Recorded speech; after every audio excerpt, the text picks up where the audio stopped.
Alright, so this will be the Faze versus Penta game. With that, a little bit about the team. So, last season at least, Faze was the top team from Latin America. They ended up going 10-4, and I don't think they lost a game in the second half of the season. And then the Penta, they finished, let's see, they finished fourth place last season at six wins, three ties, five losses, just under G2, Lestream, and Empire. So it's kind of a middle of the pack European team versus the top Latin American team. And Latin America is, although it's somewhat of a weak region, it's also Faze is kind of, they're seen as a strong team because they don't rely on the aggression that a lot of APAC teams do. Like the Team 1 game, the aggression from their Faze doesn't really do that. They also have continuously shown that they can play against other teams and maybe not win in an international environment, but at least fight and show that they should be there and that they are a challenge. So with that, going over the bans. So Buck is banned by Penta, and it's border. Buck is incredibly good at vertical play, so that just makes it's. I think when he's banned, it's meant to allow defenders to just sit and anchor a little bit easier, just because you don't have to worry about the Buck coming from above and just forcing you to move into a position you don't want to be. And although you can still do that with, say, Sledge or Zofia or just anyone with breaching charges, Buck is the best at it. And he can do it the fastest, the quickest, and really the fastest. And it's very hard to counter him. So if the Buck knows what he's doing, it's really annoying for a defender. So I think Penta's just saying if we can ban the Buck, our chances of being able to anchor go up significantly. Then Faze bans Capital and Valkyrie. Capital fires and smokes. Good gun, has a claymore. Really, he's just a really strong operator all around.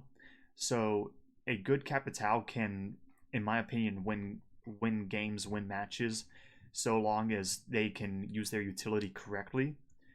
Then Valkyrie's being banned by Faze as well, and I guess they just don't want to have to look for cameras, and that's really it. They just don't want to give away that information. Then Mira is banned from Penta.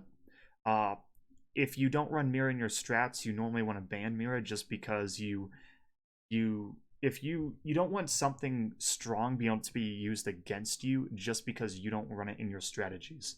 So it's easier to ban her and not deal with it. Now, the one interesting thing is that Echo is in play, which is strange considering most of the time Echo is banned. For play, and that's going to help Faze. They've made it here.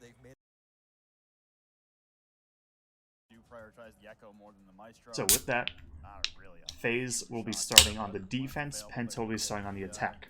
So Doc is being run, and we're gonna have to see exactly how he's used. I've seen the Sonics in their game against SSG use Doc to hold long angles. It could also be that, maybe they're just expecting to tank a lot of bullets, so they just want the ability to get HP, revive themselves, do whatever. Cameraman's on Legion. It's Legion. He's used there for he's an information gatherer and has a good gun. Smoke. It's a smoke you need to be able to buy time, because if you Maestro 2 and Echo, pick your poison there. I want to prioritize the Echo more than get a view of the overall site. Not really a huge. So you can't really actively play here, and you can clear out this area relatively easily. But if the bomb goes down here, you can't just be trying to run through the site to actively go contest that. It's easier just to be able to have a smoke playing somewhere and just chunk a smoke right here, smoke out the entire area around here, stop the plant that way. As well as if you go and throw a smoke right about here, I think it can smoke out the doorway by either clipping through the wall, or if there's a hole here, it'll technically go through the wall. I'm not sure exactly how it works, but I know you can do that. Then Yuna's on Echo.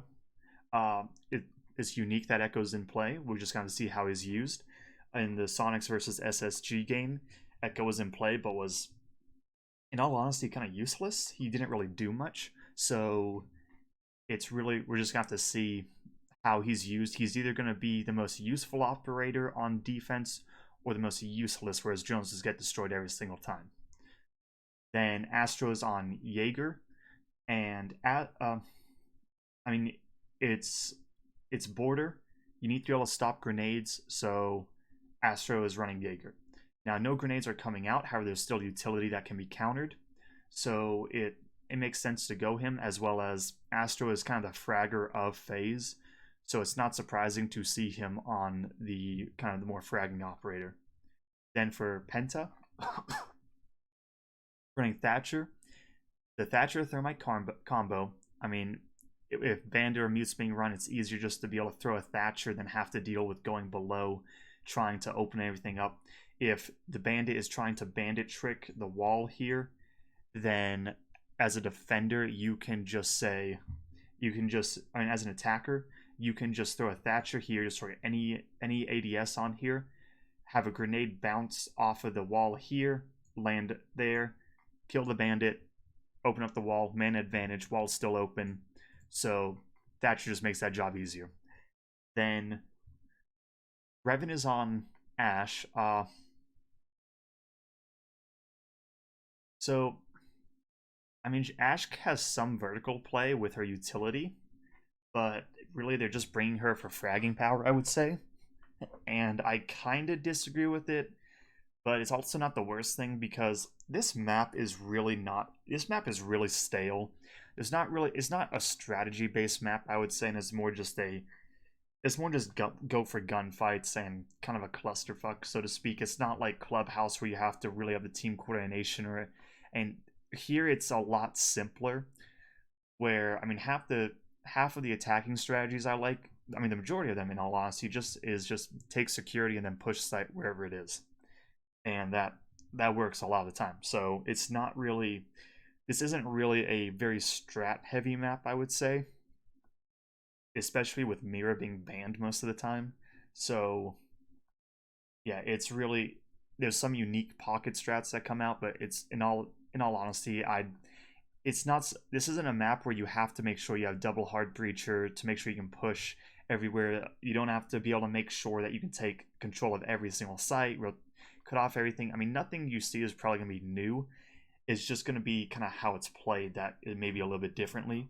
But with that, you don't really need the utility so much as you need the ability to you just need the ability to push and frag, really.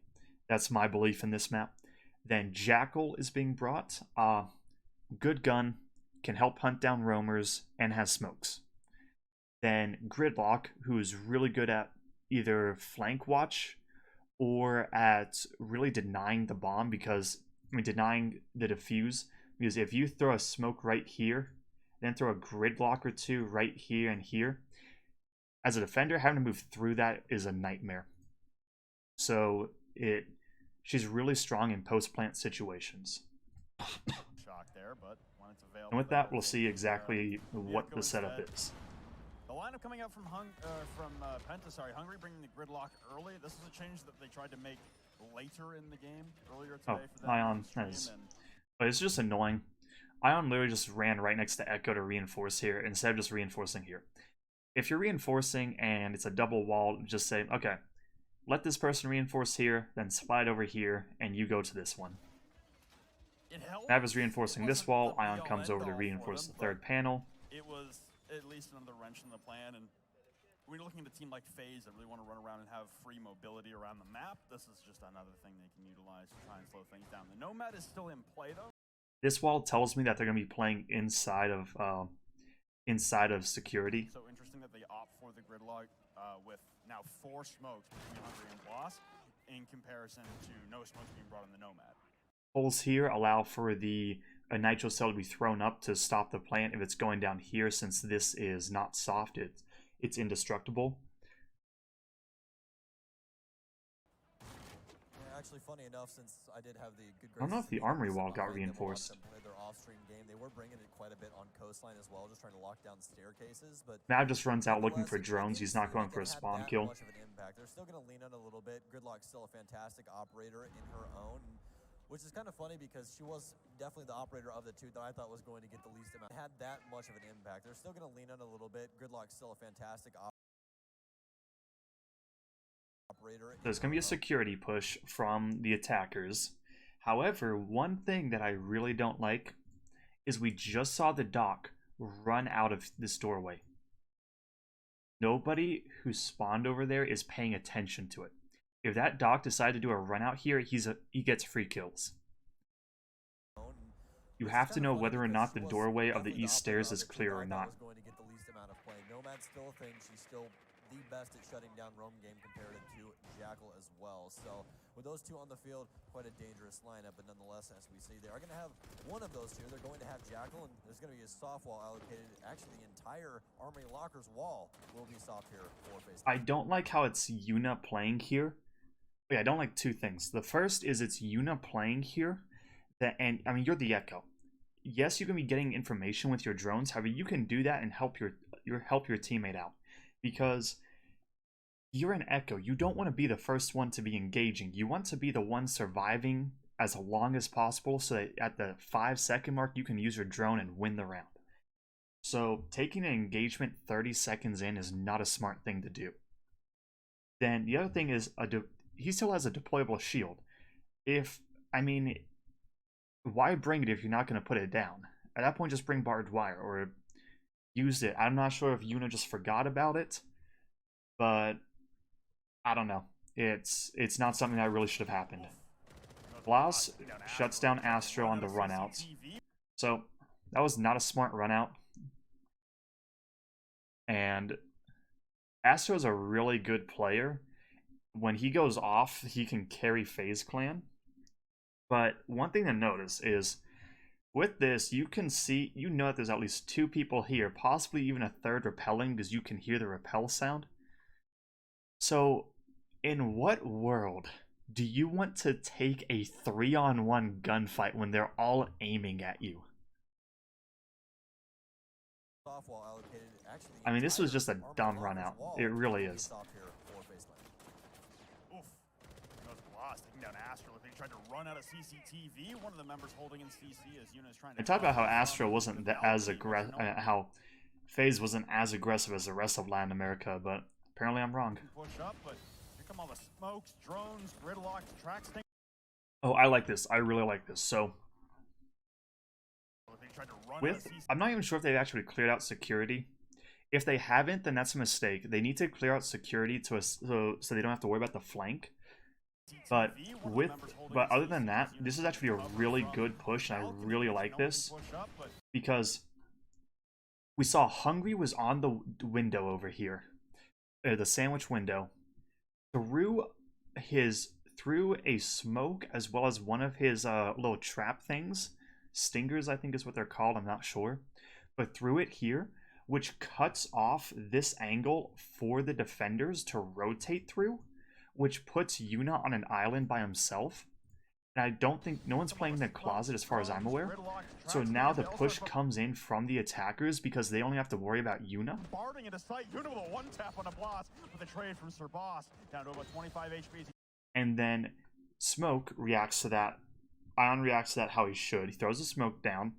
And the defenders, they realize they can't just run through here because it's a smoke. You don't want to run through a smoke and a gridlock trap. Tries to stick the plant, but he'll suffer. With that, Mav kills Revan. Revan was just shooting through the wall, I think. Got the kill.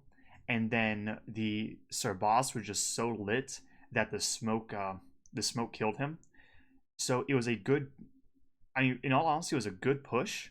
However, it was a bad plant execution where if the defenders had instead smoked out here, keep that one, gridlock, good, that's all good. But instead of having all three members group up in this general area. Wait, hold on. Sir Boss was how did Blas die? I see Bloss is dead here. Inside of the toxic smoke. Hold on, I'm confused. I want to see how Blast died. Gridlock, track stingers, they all start bombarding it. Wait, you got a kill with that? TV, one of the members holding in CC as Yuna is trying to cover from the balcony. Make sure no one can push up, but here come all the smokes, drones, gridlocks, track stingers. They all start bombarding into sight. Yuna with a one-tap on a Blast. Okay, Yuna just got the one-tap on Blast. I mean, good job on that. I mean, it was a good kill. And Ravens have full HP here. Trade from Sir Boss. Sir Boss tries to plant. Ooh, Hungry repelled in. I don't like that he repelled in. I think it would be better if he had stayed on the window, because repelling in doesn't really do much. You can do the same amount of helping your team with the smokes, with a smoke and gridlock, just throwing it from the window. Now maybe he repelled in thinking that there was going to be a run out from that window, which does make sense because you are exposed to the run out if you're on this window. So maybe that's what they were scared of, which would make sense as to why they repelled in. However, at that point, you may as well have just put a claimer on the door, on the window. Then Revan gets killed by Doc. That was the Mav shooting in. And then the diffuser goes down because he was so lit, because Sir Boss was the one that killed Yuna. Inside of the toxic smoke, 2 for Faze. Now swings back in their favor in terms of man advantage. Another one of the hop out from Cameraman, leaving Hungry left alive, alone downstairs. The rush from Penta completely quelled by Faze Clan. Beautiful reaction there, and honestly, that's all predicated on the one shot from Yuna, and again, the trades from Top Metal. And then 1v3. So, but really, this was... Rush from Penta. I want to say this was a good try from Penta. It's just that Faze was able to read it and react to it in time, because they had taken out Astro, were able to then take out Yuna, and I really think that this kill on Bloss right here is what really just opened it up for Faze, because getting that one kill really did help them.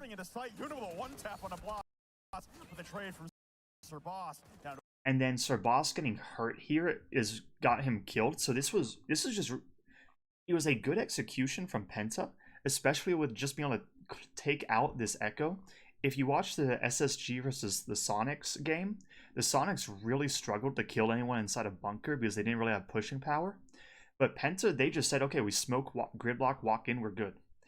And that was really, it was just a good push, and it was just Faze was able to read into it. In all honesty, they got Mav. If he didn't light up the thermite, that the smoke could kill him, and Revan then peeks and gets killed through the smoke.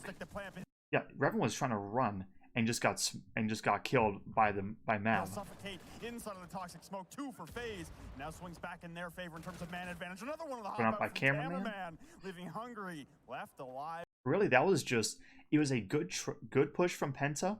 However, a few lucky shots hit from Mav, and that just really a few lucky shots hit through the smoke from Mav, and Bloss got tapped by Yuna when he just stood straight up. So it was really just Faze just, I say they want to just do kind of the game sense and just being able to react in time. And the picks, they kind of fell into their lap. And it wasn't really Faze played that amazingly better, or Penta had a really bad push there. It was just Mav hit some shots that he needed to hit, and that's what won this round, in my opinion. Alone downstairs, the rush from Penta completely quelled. Direction. And the one other thing, well, it's a little early in the round to say this, a little early in the game, but I mean, there's a minute 50 left. So I would have liked it if the gridlock, well, it's a 1v3, so it's still winnable, but I would have liked it if the gridlock had spent a little bit extra time just waiting, and instead was playing a little bit passively just to allow for the team to talk a little bit and figure out, okay, what went wrong there? What do we need to do differently for the next attack?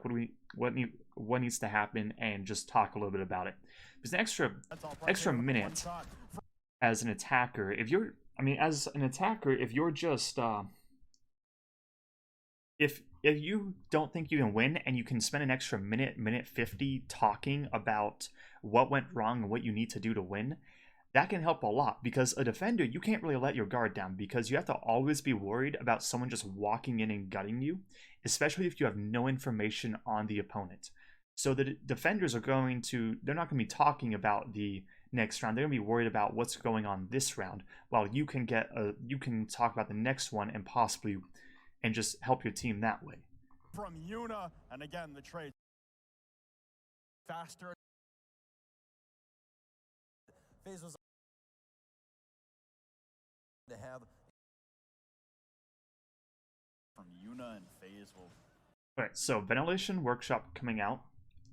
With that, Faze is electing to run Astro on the Mozzie, and they dropped the Doc for. I mean, they dropped Doc for the Mozzie and switched around some roles. I really wish that in the last round, I think that would have been better if they put Yuna there and Doc there. Because why Yuna is the one taking the aggressive fights, I don't understand. That just seems dumb to me. You want him to be alive so that, 10 seconds left. Well, you got 2 of your Echo Drones left. Oh, okay. Well, I'm just going to lay down right here. And I'm just going to Echo it. And I'm gonna win. But I really wish that they had done that. Then Penta, they dropped the Gridlock. Oh, they dropped Gridlock for an IQ because they recognize that that Echo is in play, so they have to run IQ now to counter that.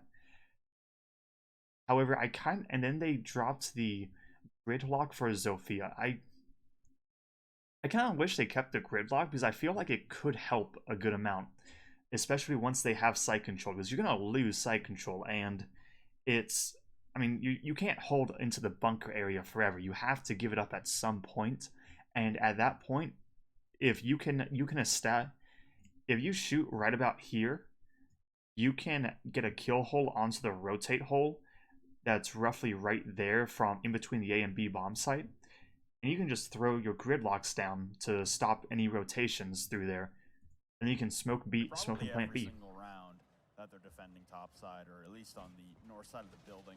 They're going to opt to reinforce the armory wall this time, as there's no armory wall reinforced. Going to be implemented. It's going to be more towards armory and archives. I'm going to assume Astro reinforces this wall and this wall. So they can still have some kill holes down below. Control from above into the objective. What are you doing, Astro? A lot of reinforcements coming out of these archives wall. Looks like they might just make armory the bunker hold instead of flexing into archives.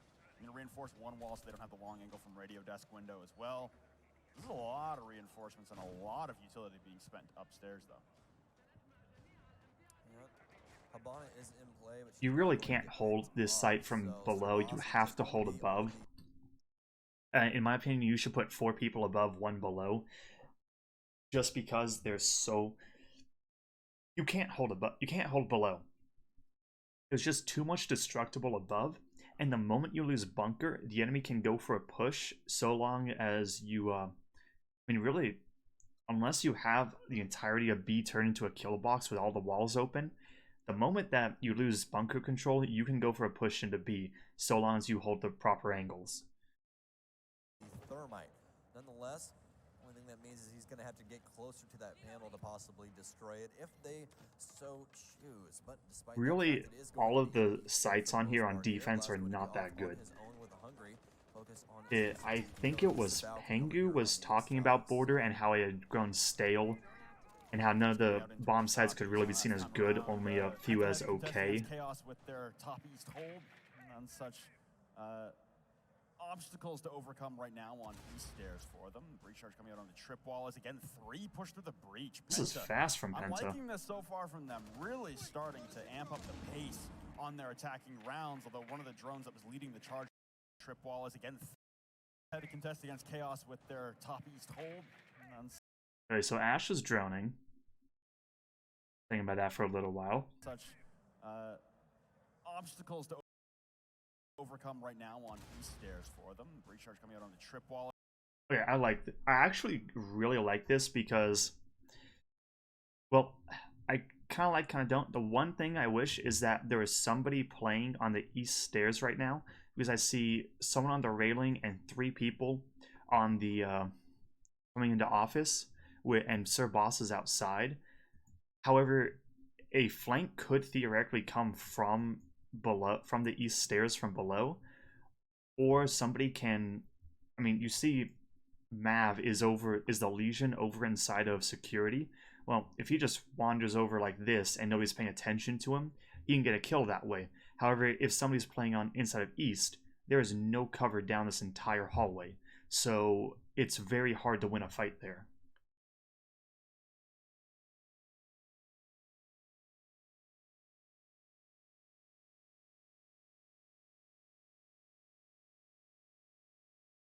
Then next thing is enemy and Sir Boss both droning, and the moment they get it's clear, okay, all three are in.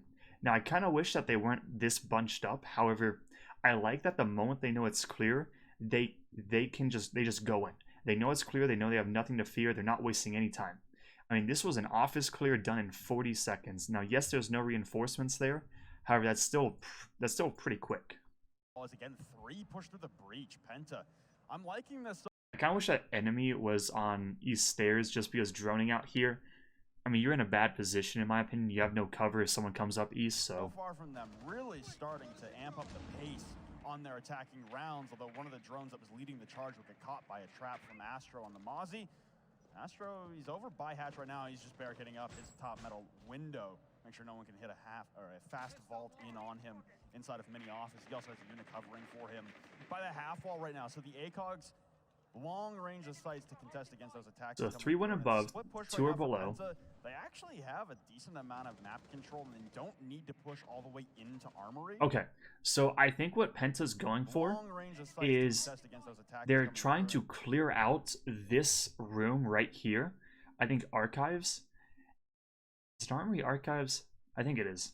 But I think they're trying to clear this out because once you establish hatch control as an attacker, or at least stop the defenders from using it, then you can actually go for a plant inside of A because you don't have to worry. I mean, really, so long as the person who's covering the planter can do their job and cover correctly, then it's very hard to stop a plant going down inside of A if you do not have top floor control. It's a split push right now for Penta.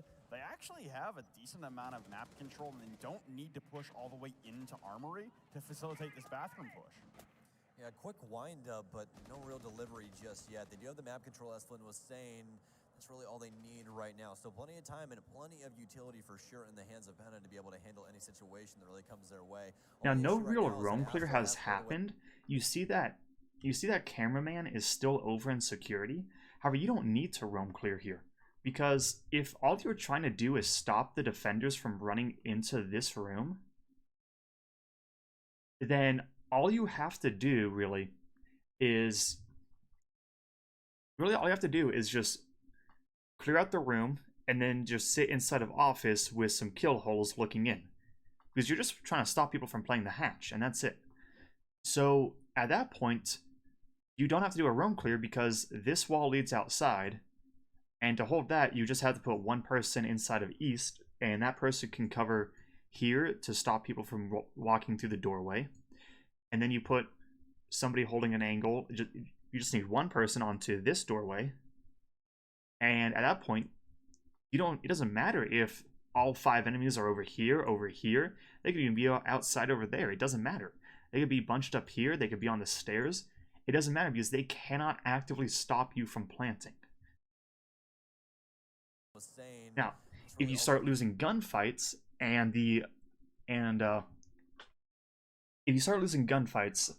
defenders can go and begin they can begin condensing on you, then it's either going to be you are just going to cut them down as they try and go for flanks, or they're going to be able to go for those flanks and you're going to be the ones cut down, and it's going to be, and because you didn't actually do a roam clear, it's going to be very hard for you to actually maintain control.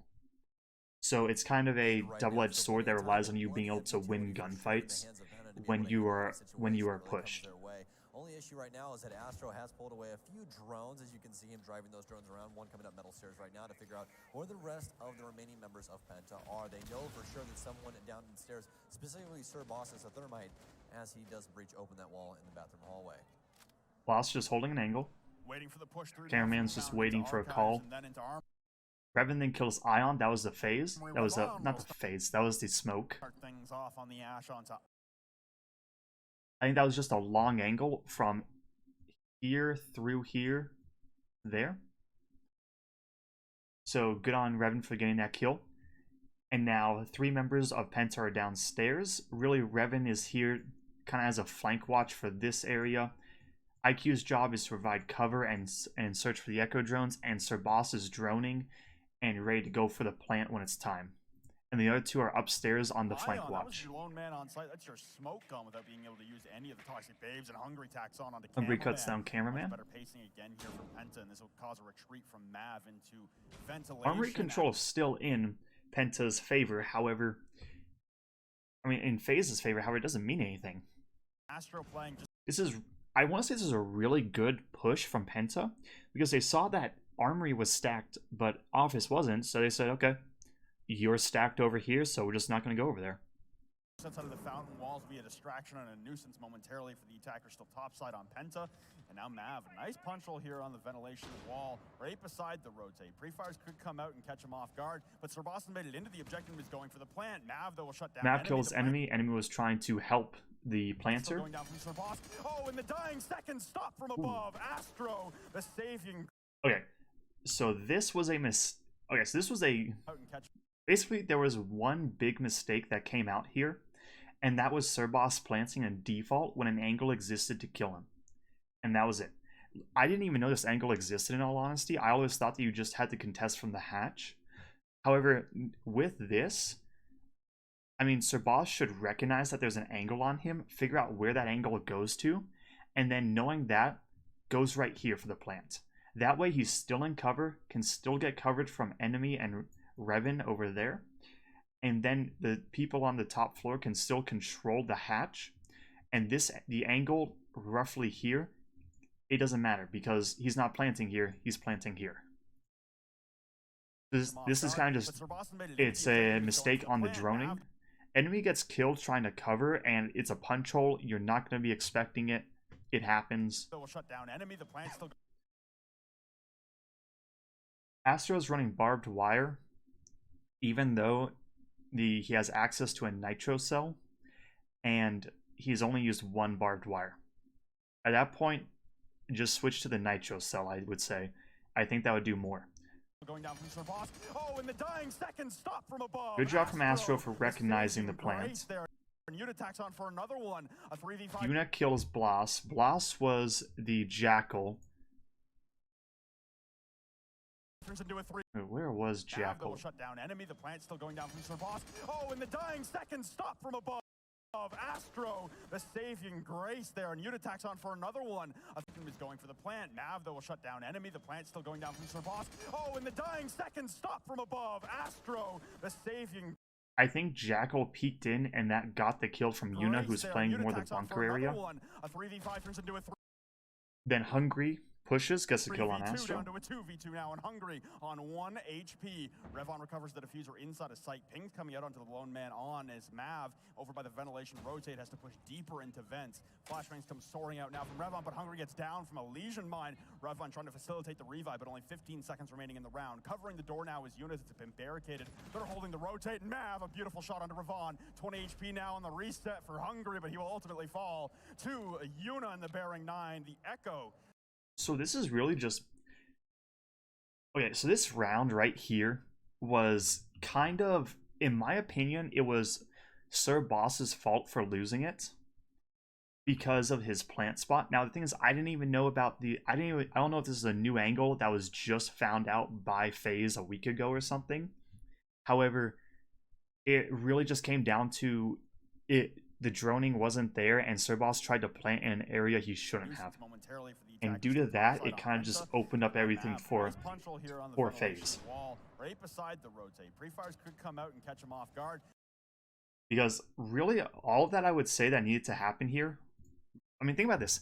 If Cerbos just decided to plant here, and enemy decided just, I'll swing over here instead and hold this angle instead. Yeah, it would have been a Penta win. And because it's a 3v5, but Cerbos just opened it up. But Cerbos made it into the objective. Enemy peeks. He was doing his job. He didn't know that there was a hit hole there, so he loses the fight. It happens. You can't blame him for that. You can, however, blame Cerbos for not recognizing this angle when he is the droner. That's something that, as the droner, you have to be able to, and the droner and the planter, you have to realize where you have to be able to adapt on the fly. It's you have the diffuser, you're in the control of it. You get to decide where it goes down, even if your team doesn't want it there, because you're the one who has it. And your teammate's not gonna come up, dome you in the head as you're planting and say, no, not there. And then take it to where it needs to go. So Cerbos really just needed to recognize that, I mean, maybe this is the default plant spot that Penta decided to go for. However, it's something that you have, if something is a default, because it's kind of seen as it's a default spot. However, you can't always plant default. It's why we have plants that aren't in default, because the defenders can react to it. They can stop it in some way, at which point you go for a non-default plant spot. So this was really just Cerbos. He messed up on the droning, or whoever was droning messed it up. He planted where he shouldn't have, and it opened it all up for Faze. The dying second stop from above. Astro, the save. Then Jackal pushes into the crosshairs. I want to see where Yuna is right about now. But Cerbos made it into the objective and is going for the plant. He's in bunker. Now will shut down enemy. The plant's still going down from Cerbos. Oh, and the dying second stop from above. Astro, the saving. I think Jackal peaked and got killed by Yuna, expecting to be fighting the Mozzie. The strength of the attack from Penta was that you just had to hold angles. The weakness of it is the moment you have to push, you haven't established much map control, so you're gonna struggle. Then Hungry just comes along, gets a kill. Down to a 2v2 now, and Hungry on 1 HP. Revon recovers the diffuser inside of sight. Ping's coming out onto the lone man on as Mav, over by the ventilation rotate, has to push deeper into vents. Flashbangs come soaring out now from Revon, but Hungry gets his buddy goes down. Now, I don't think that Revon should have been going for this revive. The reasoning is, with the changes to change it to 20 HP instead of 50, that's still a bullet. And you're not gonna, I don't think that there's ever really gonna be a time, now it probably is, but it's so minusculely slim that you don't even have to worry about it. It's negligible, that 20 HP is gonna be better than the 1 HP that you get by just picking yourself up.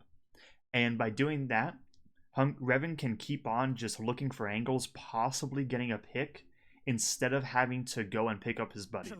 Revon trying to facilitate the revive, but only 15 seconds remaining in the round. Covering the door now is units that have been barricaded. They're holding the rotate. Mav, a beautiful shot onto Revon. 20 HP now on the reset for Hungry, but he will ultimately fall to Yuna in the bearing 9. The Echo still monstrous topside. All that control, the beautiful picks, and great coordination on. In all honesty, this is just Faze is reacting well. They're not panicking, and they're just waiting for picks to come to them.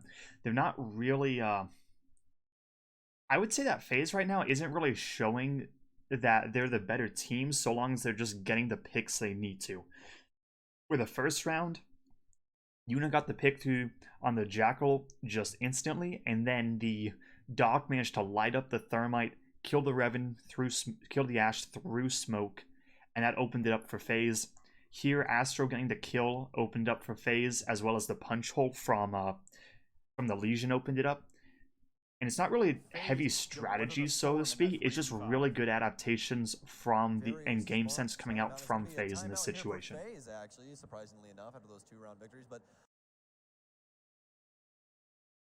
another problem that and only what offense leading the side of Faze. Starting on one thing is hold on. This is Jess from Penta. She's the analyst coach, whatever you want to call it. And she has a Twitch account where she actually did the Rise Nation game versus I can't remember who it was, but it was I think it was the relegation match they had on Villa. So if you ever want to go see a really good VOD review of Villa, go search for her and look for it in the videos. She has some really good ones. At least that one was a good one. I'm not sure how many she's actually done. And then if you have Amazon Prime, you have Super, SUPR. He did VOD reviews when he was in Challenger League of Pro League games, and you have to subscribe to him for that. But they're well done in my opinion. I think they're really good, and you will learn something from these two. I mean, if you have Amazon Prime and it's free, go nuts.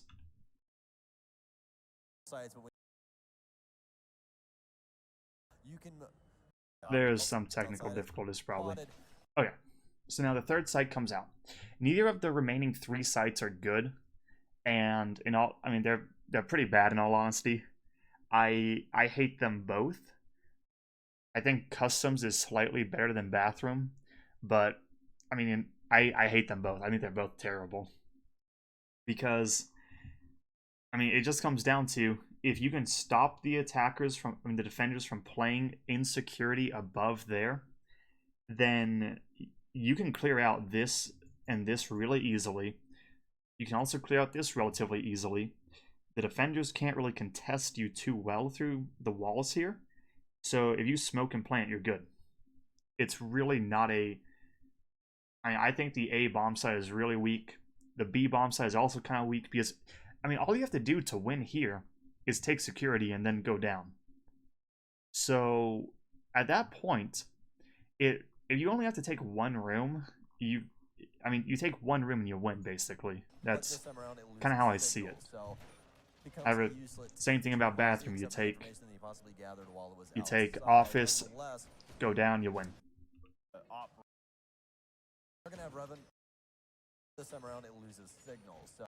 Anyway, with that, 2 walls over here reinforced, all 4 walls here reinforced. Faze, I didn't go through a lineup. Legion for information, Mute to stop drones, Mozzie to stop drones. These 2 together stop a lot of drones. Then Maestro, not sure exactly why, but good gun, gains some information. And then Astro on Cade, most I mean, Penta wasn't, I don't think they were running, let's see, we're at the 223.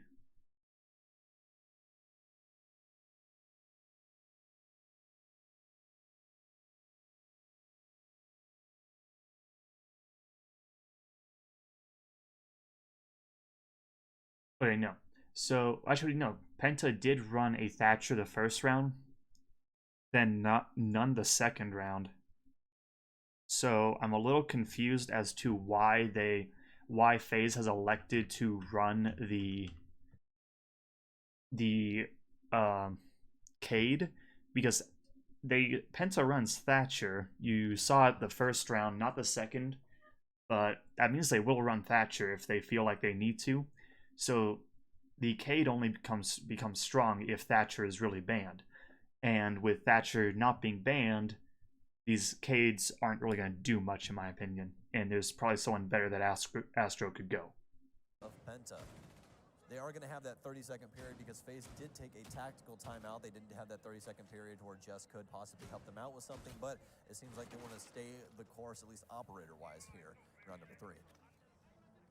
Yeah, and we saw in the op reveal phase that Hungary was flexing a Montaigne in op reveal, but then 6-picked back to the Zofia, and hey man, you want to play aggressive, Mav's your man. Going for a bit of a run out there towards top east, but no one from the Penta side opting to take that challenge. Drones will come up, and now Blaz will enter the ring, really, but already well back is Mav. Ooh, how did you get in? 6 feet under at the hands of Ravon. Take that challenge. Drones will come up, and now Blaz will enter the ring, really, but already well back is Mav. And now actually, Revan took. Wait, is Hungry and Revan are just in? Opting. How did that happen? That challenge. Drones will come up, and now Blaz will enter the ring, really, but already well back is Mav. And now actually, he's 6 feet under at the hands of Ravon. I see how you got in. So Please. Again, pace here. They just jumped in through the window. they just that's it. They just jumped into the window, took the fight, and won it. I mean, one thing I'll give to Penta in this game is they know what they want to do. They're just going for it. They're jumping in there. I'm not sure how good the droning is. I see an enemy on the drone, but I mean, they're winning. They're getting the picks. They're in sight. They're getting map, not in sight, but they're getting map control. So I gotta give it to Penta for at least knowing, like, they're going in with they're going in with a purpose. They know what they want to do. From Penta, we'll see if they can convert this into their first round win. And as we were talking about, these two off-sites are usually pretty rough going unless you're able to get an initial frag. And losing Mab this I don't see why Yuna's in office. Kind of spells disaster, especially with the likes of Legion being the one lost. But FaZe is playing a setup that we've been talking about pretty recently in the Mute Mozzie combo, which is very, very dangerous, especially for info gathering on the offense, whereas they do have the Jackal to try and help this out, but the difference being your drones really aren't as effective. They are going to be able to get out the arguably first panel here inside. So this looks like an east push coming out from Penta. By the offense on this site makes it a little bit easier to rotate inside and possibly get a diffuser. Yuna kills Blas. Where was Blas? Show me the body. Very curious how you landed that shot, but cameraman with a nice peek of the break room wall towards bottom. And possibly get a diffuser down, but it's going to be Yuna to start things off here for FaZe. Very curious how you landed that shot, but cameraman with a nice peek of the break. Now this is kind of an oversight from Penta. They just weren't paying attention to this, and they got killed because of it. Someone fucked up on the droning. They just weren't paying attention. So cameraman just shot someone in the back and lit up Revan a bit of it. Bottom east, now Revan taking damage from a Legion mine as well on east stairs. Now it's a man advantage for FaZe after the quick pick by Penta. Again, they open up the wall, but FaZe fight back, and again. A seemingly stalled out Penta looking for a point of access. They still haven't assessed the CCTV hold. It looks like it's going to be Revan to try and address this solo against Yuna at 90. And you have cameraman inside of break room. This could spell disaster for Penta, although cameraman's not turning around. Revan's, there's no drone coming out. Revan's gonna duck into offices, try and hit a flank right and now. He's just going, hoping for a kill at this point. It looks like Penta is really site-centric. Holding the rotate downstairs, though, will be hungry at the bottom of metal stairs to equalize man count once again and push up and join Revan. I like this play to pinch together, and Revan will clear out cameraman upstairs. There's your top hold dismantled, other than Astro still playing behind monitors. Penta playing off each other in beautiful fashion, which is something we haven't seen yet today. It's been steady goings and slow map control game, coming down to an execution on site that 9 times out of 10 was. I don't really know what to talk about, in all honesty. It's just Penta's just walking in there and winning gunfights at this point. And they're having issues, but they're then saying, okay, give us the gunfight, we'll fight you. This time around, it's going to be up to Astro and Ion on the defense to try and win things out. They've been able to do it so far. Is this going to be lightning striking thrice? We'll have to find out and see. But Astro's going to be upstairs on an island per se, all by himself behind half wall inside. Wait.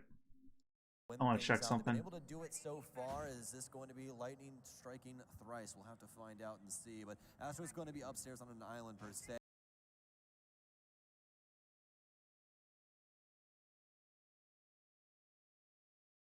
So the hatch is open, both of them. So I have no idea where these Cades were being used. I'm confused as to what the purpose of them is, because they're not used for, they're mainly used for hatches because they're the only electronic that can really actively stop a hatch from being destroyed. So why they're not being used for hatches, I don't get. You know, I'm just confused. Stay all by himself behind half wall inside the CCTV. Sir Boss and the rest of the oh my goodness gracious. The Penta gang will be focused on site. Ion currently biding his time inside of small office and customs. Astro's going to drop to join him as well. Astro will be the first one to challenge Sir Boss. Will win out things on the goodness gracious. The Penta gang. So 2 versus 3, but Astro's really lit. Focused on site. Ion currently biding his time inside of small office. I really wish that Astro didn't drop here, because if he had stayed up playing the hatch still, he could have theoretically killed Sir Boss, as that angle exists, and that's the diffuser dropped. And then if Ion then makes a call, they're coming through from metal stairs, he could then go to this hatch and look down to the doorway and back up Ion. However, now they're both inside the same kill box. Then Astro gets shot in the back by Serbas. Okay, I've seen Serbas get 2 kills with a pistol at this point, and I'm wondering why it's only his pistol. Where is his rifle? I mean, I don't know why he's doing that. I really don't. I mean, I get you move faster with it, but this isn't a situation you need to move really fast. So that confuses me. Ion trades it and then gets shot in the back. Why is he using the pistol? It worked there from Penta to hold the flanks and really at least apply enough pressure. And it was one thing I think I heard it from Jess, who's the coach of Penta. I think she said that they had a designated planter, and his job was only to get plants down. So, like, he's never there to take a fight. So maybe maybe Serbas is just so used to never taking a fight, he just pulls out his pistol so he can move a little bit faster. And I don't know. I'm just confused. He literally is just using his pistol. I don't get that. A bit of pseudo pressure, honestly, from Ravon, pushing 90, taking a pre-fire towards the top of metal. Yuno was no. But that round was mainly just Penta walked in, won some gunfights, and won the round, really. That's the kind of coordination that I like to see from Penta. Of course, though, that was a tertiary site hold. To have an unrated operation to something more aggressive, that 552 Commando has definitely found quite a few frags today, especially with Apple on Father's back. He was definitely showing how effective that weapon can be in the proper hands, and they are going to have a little bit of a different setup. Actually, no, we are going to be setting up relatively the same here for Faze 10 as their last Armory Locker setup. So more than likely going to have an unreinforced Armory Lockers wall. Penta, we'll see if they make that their focal point this time around. This looks like the same setup coming from Faze. Bursting through that soft wall with I think it is. track stingers and I think it's the exact same drones, setup. And ultimately, it was Yuna that hit. And I disagree with that, because you have to be able to show more than one look on a site if you want to win it. If you constantly show the same look, you're just going to be stratted against, and it's just going to cause issues for you. Then Faze, they're bringing the same lineup they did the first round. In Penta, they dropped Thatcher for the IQ and Gridlock for the Zofia. In a valiant effort just to hold his last. I really did like the Zofia pick, though. Worked out wonderfully for him. So inside of CCTV now for Faze. Again, it'll be a 2-man hold. Looks like it'll be Cameraman and Astro tangoing together with Mav over towards top east stairs once again, swapping up the operator. Actually, they've swapped around entirely. Cameraman now back on the Legion and Mav to the dock. They'll meet up at 90 as they reassess the situation as to where they want to be playing, and the CCTV hold is going to be crucial. And Penta even right now momentarily stacking to avoid it entirely. Well, last time Penta got quite forceful on that wall, as previously stated, but this time it's going to be an east take as they're focused on offices. They don't have any hard destruction, all except for one man and one man. It's going to be Serbas on that Thermite once again, but they really don't have a dock or actually anything to stop this at all. They're going to throw some stun grenades over to make sure that there's no ADS that could possibly stop a nade, but Serbas in his pistol at their side. IQ did get those removed quite a while ago now, so too relevant to talk about anymore, but nonetheless, it is going to be an office take here from Penta as they will rip through the trip wall over near Sandwich inside of offices and have full control as Faze will back off. That was a sneaky lifeline sent out. It stunned Mav, and because of the stun effect, while he was trying to sprint away from that exothermic charge that was detonating trip wall, he sprinted away slower, and he was actually visible from the breach for a moment's time. Astro also noticing a cross here at the top of East Stairs. He's got another one in Hungary who's about to do so as well as soon as he gets off of his drone. So for this angle here, Astro playing a bullet hole prone inside of So a little slower from Penta now. Chaos with renewals.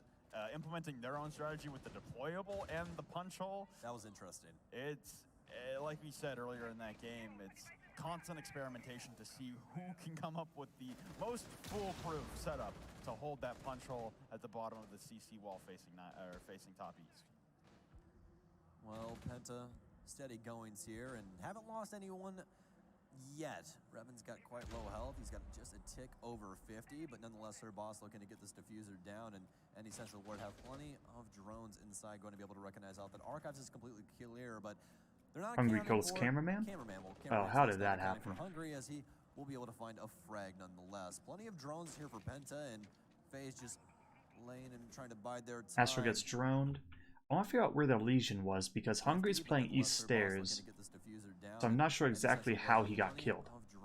inside going to be able to recognize out that Archives is completely clear, but they're not accounting for Cameraman. Well, Cameraman's at least not accounting for Hungry, as he will be able to find a frag nonetheless. Plenty of drones here for Penta, and Faze just laying and trying to bide their time, waiting for a possible moment to be able to get aggressive here, as we've seen them do already so far. Toxic Babes actually going to be used by Faze Clan, as arguably they are one of the best inside of LATAM in their utility usage and utility allocation. So Ion's been definitely wasting as much time as possible without having to use those, and this is the proper moment. Sub 30 seconds here. Sirboss already taking quite a bit of help. Astro, no, not like that. He will be able to Astro just didn't pay attention there and got domed. Prone all the way up, evading the long AO from Ion at the middle half, while flashes come soaring in, and the Toxic Babe in the wrong position. Okay, now this is a mistake coming out from Penta. Sirboss should not be the one planting, because he has no HP. A single gas canister will kill him. Position now, two stacked up on one another. Enemy covering for the plant now. Sprays come in, but they will not finish off Ion. The plant going down. Enemy with a great shot onto Mav. Yuno able to trade one back onto Revon, but it's a 2v5 that the Faze team needs to work out of now, a 1v3. Zion will trade back his fallen remaining comrade and the echo of Yuna, and a crossfire from everyone. One back onto Revon, but it's a 2v5 that the Faze team needs to work out of now, a 1v3. Zion will trade back his fallen remaining comrade. I really want to know where this Legion died. Now, really, this just came down to in my opinion, some bodies were just thrown away here from Faze. Now, Cameraman, I'm not sure how he died. I want to say that he died peeking the hallway, though, because either peeking the hallway or going for a flank. Either way, it's not going to work, in my opinion, at this level of play, because these teams should know how to have a flank watch going. And they shouldn't have a drone that you shouldn't be able to find in a position that will alert them to a flank watch, to a flank. So you really shouldn't be going for a flank, really a flank up these stairs at this time, just because there's no purpose of it. I mean, the plant's not coming down. You still have Echo drones alive. It's a 5 versus 5 minute left. There's no reason to go for the flank. Now, there's 20 seconds left. Sure, go for the flank. Force someone to come fight you and get them off of the helping the planter. Now, I'm looking for where this Legion is, because I see Doc, Smoke, Echo, Jaeger. I think that I don't know. I'm not sure where this Legion is. Wait. He's here. Well, Penta, steady goings here. Okay, either he peeked the hallway and got killed by Hungry, or he tried to shoot through the wall or something like that. Shoot through this wall, make some kill holes, and get caught off, because that's what they did. That's what FaZe did last round. So it's not surprising that Penta reacts then. Either way, it's a bad play from FaZe for both of them. I mean, from Mav for both. I mean, Cameraman for both of them, because you shouldn't be doing the exact same thing over and over again, expecting it to work. It's like you've done the same run out. It's like you've done the same jump out twice, 2 rounds in a row, and you've gotten a kill, and now there's a claymore on that window, and you act surprised when you go down. So I don't agree. I think Cameraman should have been playing more passively or so, because I don't think he should have peaked. Yet. Revan's got quite low health. He's got just a tick over 50, but nonetheless, Sirboss looking to get this diffuser down. And Astro playing a little aggressive. Drones inside going to be able to recognize out that Archives is completely clear, but they're not accounting for Camera. Waiting for a possible moment to be able to get aggressive here, as we've seen them do already so far. Toxic Babes actually going to be used by Faze Clan, as arguably they are one of the best inside of LATAM in their utility usage and utility allocation. So Ion's been... Oh, this was... Hold up. I want to watch this. I just heard a second smoke go. Used by Faze Clan, as trying to bide their time, waiting for a possible moment to be able to get aggressive here, as we've seen them do already so far. So I can... Okay, even though the plant wasn't going down, I can at least agree with that smoke grenade, its placement, because it just took Sirboss down to 20 HP. Toxic Babes actually going to be used by Faze. However, there's still an Echo in play. So I don't see, it's over here hopping up and down. So Ion's been definitely wasting as much time as possible without having to... The second smoke just went out. There's 30 seconds left. Those, and this is the proper moment. Astro then tries to play aggressively. This was not the place to play aggressively. I think Border can really punish you for playing aggressively as a defender because there's so many angles that you can get killed from. I mean, from here, you can get killed from this doorway, open wall, you have the doorway over there, and you have the window. So there are 4 areas that you can actually get shot from by coming through this doorway, really. Sub 30 seconds here. Boss already Flat out ignores it. I mean, he fucked up. He just fucked up. That's all I can say. Yeah, that's all I can say. And then this Echo drone. So the idea of it is pretty good, where it just constantly gathers information. The bad part about it, though, is it has no way of actively stopping the plant. Because if you're just jumping up and down all the time, you're not going to be able to. You're not going to be able to actually use the drone. You can just it's nothing more than a Valkyrie camera. Yeah, it's just a jump. It's a Valkyrie camera on a trampoline at this point. Taking quite a bit of health, but Astro's going to walk into a sight line of enemies. He will be able to remove him from play.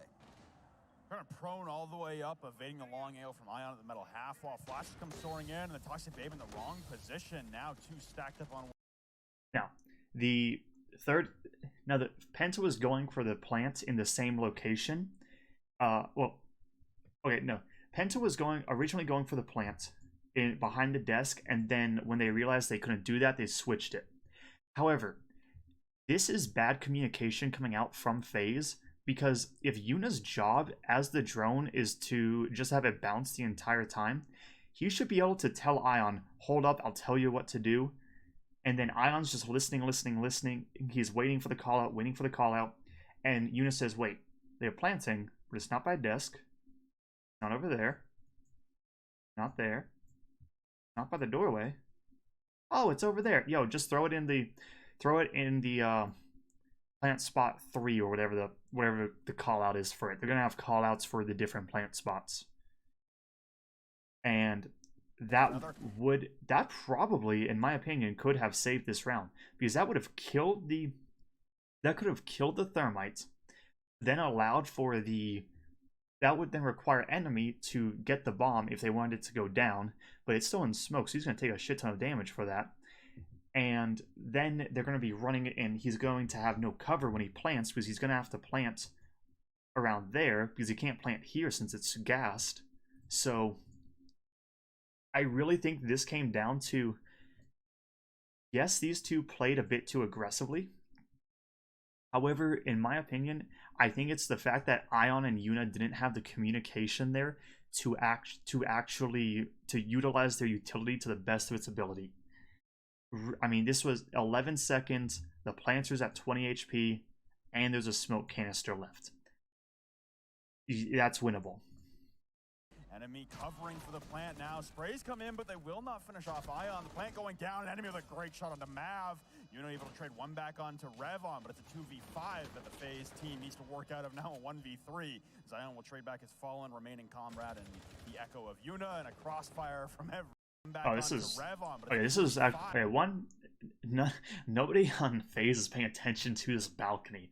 I don't know what's going on with this balcony, but they just flat out ignore it. Needs to work out of now, a 1v3. Zion will trade back his fall. Now, like this, Hungry's just playing passively. He has no reason to go for a peek, because all that, if he goes for a peek and loses the fight, then it's a 2v1.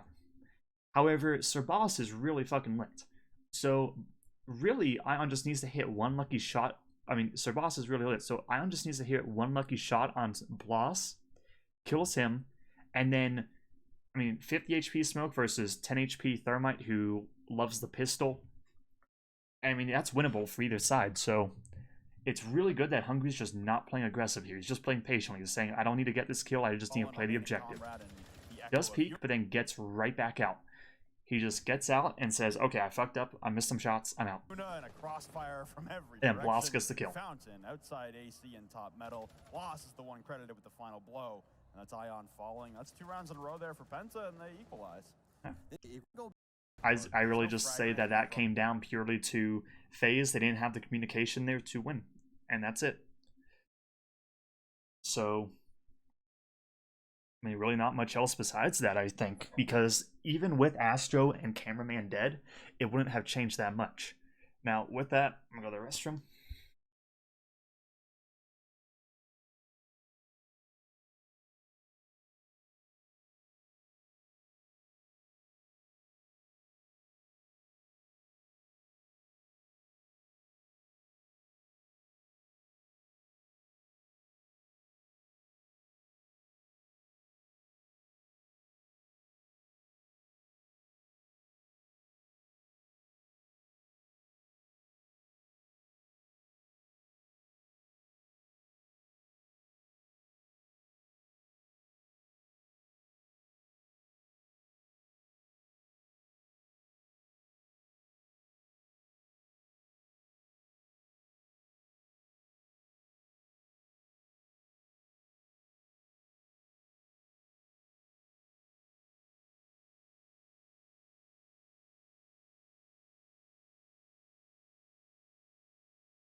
All right, so I'm back. So with that, Faze, okay, I like this. They dropped the Echo. Were they going ventilation? No, I still think they're Armory. But they dropped the Echo because I think they just said, okay, the IQ is being run. We can't do much. We can't use the Echo. We can't. So they elected to bring the Maestro instead. However, I want to see the 6th pick going on here. Ah, no, this isn't the 6th pick. Because by 6th picking from Doc to Bandit, but not from a Maestro to someone else, that I think is what... I think it would have been better if they just kept the same rough lineup and they switched from the... show the Bandit, show Maestro, switch from Maestro to Echo. Because either way, it'd require either 2 people switching from their roles, from their operators on... well, really only one person would be able to switch. So they'd have to choose, do we want to keep the IQ and drop the Jackal or Zofia for a Thatcher? Or do we want to drop the Ashe for a Thatcher? Or what do we want to do? But by showing this, I think that Penta can assume Mav isn't going to be playing. Mav isn't the Echo player Yuna is. A lot of times teams only have 1 Echo player. It's rare that you have 3 or 4 or even 2. So by Yuna showing Maestro, that told Penta, we are not running Echo. You don't need to run IQ. Run someone more useful. And that is, I think that's kind of a mistake in the 6th pick. Figured out is they are going to Bandit trip wall. That's a bold idea. It's bold considering the stun locks. There's no frag grenade being brought out, but the flashbangs that can burn the ADSs, and then Hungry can stun lock the Bandit. That'd be a bad spot to be stun locked as well. I talked about how I think it was Mav who tried to sprint away on the dock from Fountain because he was slowed from that concussion, was visible from the breach. Same thing happens for Mav there. If he gets stun locked, he can't sprint away. At least can't sprint away in time. He also can't Bandit trick. It's just a rock and a hard place for the Bandit of Faze. So backing off, and we'll see if the Bandit trick can be successful, or somehow Penta really botched this. We saw them really struggling with the Bandit trick on trip wall against. So I like this. Penta, I think, are going for a security take, not an office take, because they've done that twice now. And I really like that Penta's just, they're throwing different looks. They're just saying, yeah, we aren't going to do the exact same push every single time. We're going to change it up, and you're just going to have to be ready for it. Now, I wish that Revan didn't... well, actually, I need to see whether or not Bandit's Bandit trick here. I kind of wish that Revan didn't open up the door, because that exposes anybody repelling on the west side to a runout. And yes, Revan can trade it. However, it could be you lose the Thatcher or the Thermite on repel, and that could be really, really dangerous. So I would prefer it if they kept the door closed until it was time to actively contest. However, now with this wall being soft, I don't think there was even a reason to open up the door, just because all that does is it exposes you to a runout. The reason you open the door is so you can walk through the door. And the reason you walk through the door as an Ashe there, or as really anyone, in my opinion, is to open up the floor to stop the Bandit trick. However, with there's I mean, you can't bandit trick a soft wall, so there's no point in. I don't think there's a purpose in really opening the door, and I kind of wish they didn't do that, or at least just waited for a reason to. Hungry drops cameraman. Hungry just walked in there and took the fight. Astro refrag, so good on him for that. I wish he changed positions. And then Ion comes over. Okay, I disagree with this. So I would say that, I mean, really, at this point, I just want to say Penta's just saying, okay, if we lose the gunfight, we lose the gunfight, but we're gonna at least try and throw them off that way. And they're just going for it. I mean, there's just confidence coming out from Penta, and I want to see whether or not they. I want to see how they did. Okay, so I want to see how they do, because maybe they've just been going on a tear this tournament and are feeling it, kind of like how Secret went on a tear during the Allied Esports tournament. But, well, against MCES, who I've never heard of before, they are, I don't even, Team MCES, I'm trying to figure out if there are any players I know from here. Okay, it's, okay, this has Zephyr, Rafale, and I recognize those two names. Then Noah, Shinka, and Lion. And they are... I recognize two of those names, so my best guess is they're kind of a tier... They're maybe a Challenger League team, or one that's going to become a Challenger League team. Or maybe just one that does these tournaments, I'm not sure, but either way, they at least seem decent enough.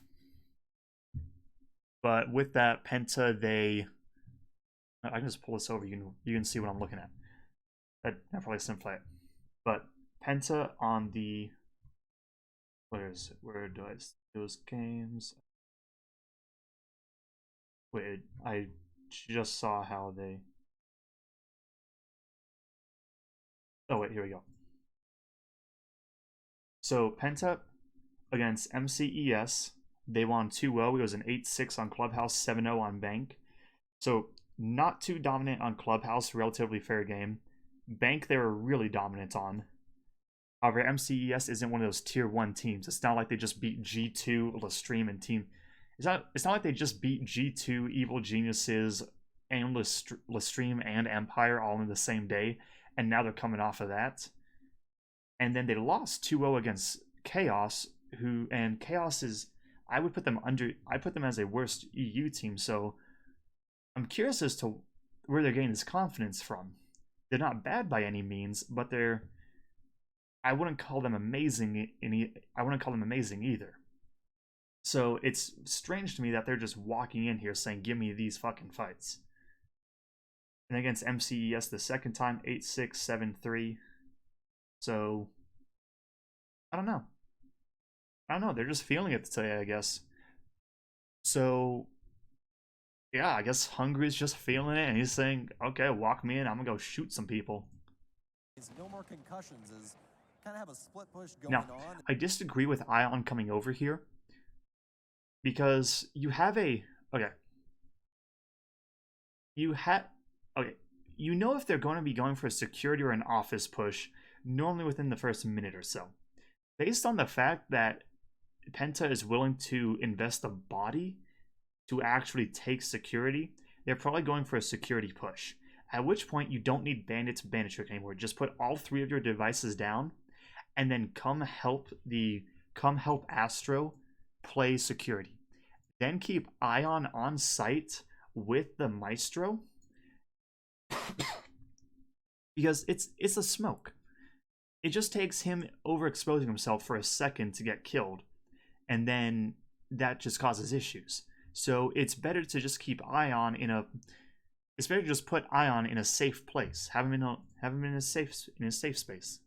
Like, it's... I don't think that he's the one who should be coming over to aggressively take this. Fills in for his fallen teammate and cameraman, so now they still have the 2-man hold. They can cover a crossfire. The IGL of Faze right now should just be telling Ion, get the fuck back to site. Mav, put your shit down and then go help. Really, where Cameraman's dead body lies is where Ion has now filled in, and Astro playing close on the bookshelf door, waiting to go for a run. He's got 2 on his rappel and 1 on his break door, and now they're going to bail out through that same rotation. They're able to kill half the round. They're able to facilitate a trade. Okay, I like that. They said, we've done our job, we wasted the time, now we can, now we just have to, we wasted our time. So that's all we need to do.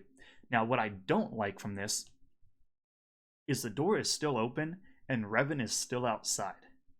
So the Ashe, like, I don't care so much that the Ashe is droning. I care that the door was opened, exposing Sir Boss, the Thermite, with the... Actually, no, not Sir Boss. This is the Thatcher. Wait, why is this, Sir? This is enemy. Oh, I'm looking at this Sir, not this enemy. But, so enemy's out here. So anyone from Faze could just run out here. And they would have probably killed him because this door is open. There's no Claymore set up. And if Revan's droning, then he really can't react. Now, maybe it's just a bait. However, if your strategy is to rely on the enemy doing something kind of aggressive, kind of stupid, then it's really not a good strategy. You want to force the enemy to play your way, not try to react to the enemy. That's actually a big pick to get, and you only lose the Legion. Yes, the goo mines accumulate over time, but speaking of time, they've killed more than half the round. And not too much utility on the side of Penta to try and get a wall open, except you obviously do have your Thatcher and your Thermite, but with the likes of Bandit on the field... Alright, so security has been taken. However, right now, security has been taken. However, Penta's kind of scared because with the rotate hole here, that gives openings for Faze to contest anyone who inside security. And the one thing that so I see that this was shot open. You know, I'm trying to decide because I like when people play bunker, but with Revan playing below, it can be really hard to play bunker, if not impossible. So I don't know. We just have to wait and see. Now, I kind of wish that Yuna was in a different position, though. The reason for that is if Mav is... I want Mav to be playing maybe the sandwich area or by the A bomb site. Either way, it allows him to actively contest anyone running in here. Then Smoke plays Closet. He can open up the wall if he wants to. And then you have Yuna playing around the area Mav is, which allows him to contest anybody walking through the doorway. Allows him to contest anybody running in case he needs to. And then if somebody runs in, jumps into the window, he can also contest that. If somebody tries to come sandwich, he can wrap around and repel and kill anyone on the repel if needed. And, I mean, you know the push that Penta's doing, so I disagree with Yuna's positioning here. Astro can kind of do whatever he wants. He's just there to react. I mean, really, he's just there to react. He's there...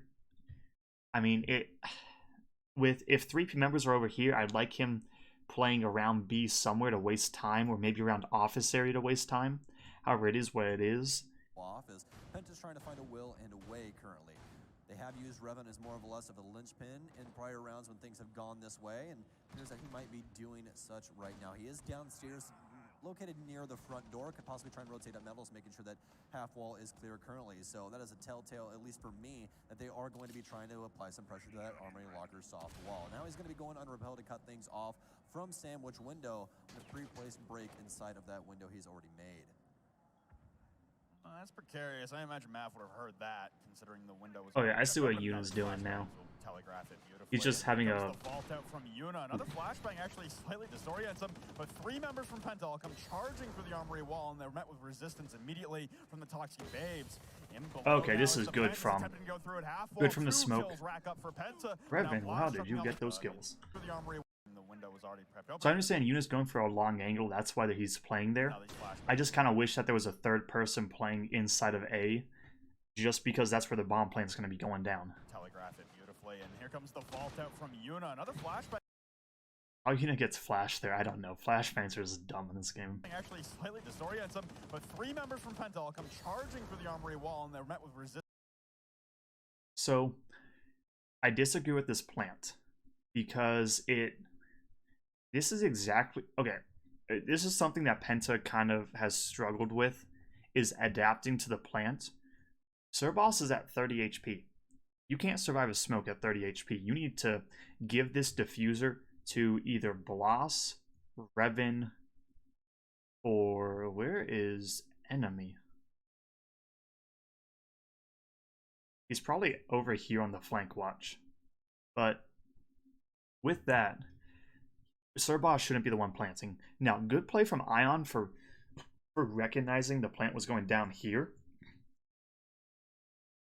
But really, that's just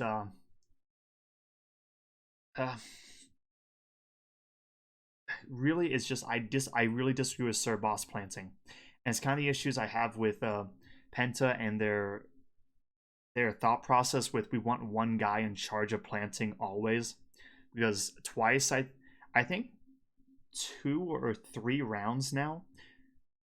No, I think 3 of these rounds, Serboss has been out low HP, and when he tries to plant, he either dies or could have died if a gas canister was placed correctly. So that's really not a good adaptation. So goodbye, Serboss. Good from Ion. The plant was going down. However, what did... I want to see what... Slightly disorient them, but 3 members from Penta all come charging for the armory wall, and they're met with resistance immediately from the Toxic Babes. Ooh, okay, so Yuna tried to do a run out again. However, he should have been expecting that. I mean, really, Yuna should have known that the first time he did the run out, he shot, so they know he's going for that. So he should not have gone for that a second time. Then, yeah, so Yuna dies there. In below now as the plant is Mav tries to just run through the smoke. attempting to go through it. But here's the funny thing. If Faze had just waited another second and Ion said, I got the plant, like they can't plant or something, then they probably could have they could have probably won this round, because it would have been a 4 versus 3 in this situation. However, I understand why they're trying to push this smoke. It's just something that you have to gamble with. Sometimes you can push through and it will work for you. Other times you're gonna push through and it's not gonna work for you. And it's a gamble. That's all I can say. Well, I saw something else and I'm trying to figure. I don't remember what it was.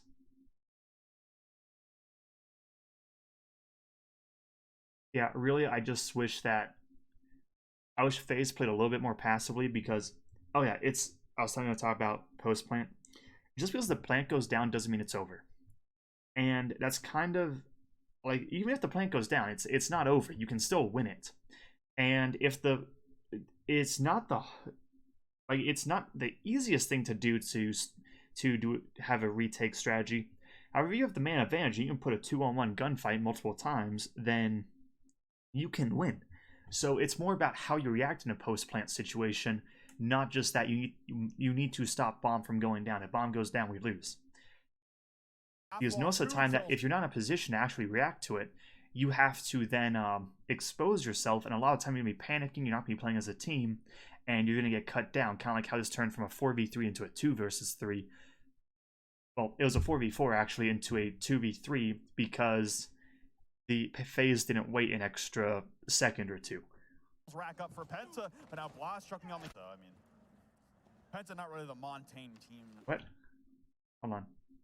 Toxic Babes in below now as the plant is attempting to go through at half wall. 2 kills rack up for Penta, but now Blast chucking on the... I mean, Penta not really the Montaigne team.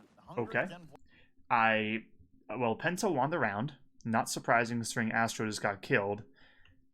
Where that turns into a 1 versus 3, bomb plant down. Now as the plant is attempting to go through at half wall, 2 kills rack up for Penta, but now... Hold on, did Astro just get down by the smoke? I think he might have. From Penta all come charging for the armory wall, and they're met with resistance immediately from the Toxic Babes. In below now as the plant is... No, I think it takes like an extra bullet or so from Blast, then goes down from the smoke. That is actually kind of funny, but... Yep, he dies to the smoke. But really that was just Faze played too aggressively at the end. They needed to wait another second or so, and they could have possibly won that. And it just the way it is. Then it's also amusing. There's a maestro in play, so maybe get a camera set up to actually help with that. But then on to the next round. So Faze is kind of struggling now. They started off strong, but it was more just Penta making mistakes and Faze capitalizing on it. And now Penta's not making as many mistakes and Faze is instead the one making them. And they're not being able to capitalize as much. But then with that, I have no idea where the bomb site is. Faze is electing to bring the same lineup. Actually, wait, is Legion the same? I think so. But I disagree. If they're going to the same site, I really disagree with it. For Penta, they are bringing the same lineup as well. Please tell me you are not going to the same site. But for some reason, the video just cut from the past round to this round. Probably an issue with the stream. Really, I don't know. Do not work well with that Monte. Ravon prone, just outside of the front door, taking pot shots towards Ion. I don't see why, but okay. Torso for just a moment at the top of metal stairs. And the pings will come out just to affirm this location, and we're waiting for that, I guess, aggressive ingress into CCTV. See if we're going to go for that trade again from Hungry, but this time around, Penta playing it a little slower. Hitting the Legion Mine at the bottom of metal stairs, and this is a battle back and forth between Ravon and Ion once again. I want to talk about Smoke. So Smoke's job right now is to... This is really just a three-man hold of security where you have Astro, there was a Legion inside over by the wall, and now Ion is here in the hallway. His job is to help either contest the doorway that way, contest the hallway, or contest the stairs while also being close enough to get back to sight. However, he knows that there's an Ashe down here holding an angle on the stairs. He then is worried, so he peeks. Why peek as a Smoke? Why not just get some barbed wire midway down the stairs, which would force someone to come up the stairs to hit it, and then when they, at which point they're going to have no cover, and you're going to have the advantage when you're going to have the advantage. So there was no reason for this peek right here, and it was just not... I disagree with the peek. Previous round near the end, and stun canisters come out soaring into CCTV. Sorry, and cameraman for a moment, but no one will push on it again. Penta playing much more reserved on this round. Yeah, the timing is so much different. It's almost like they're waiting on Ravon to possibly find Blast something. kills Astro. How did that? Oh, how did that happen? Penta playing much more reserved on this round. Yeah, the timing is so no, Astro, not like this. Not like that.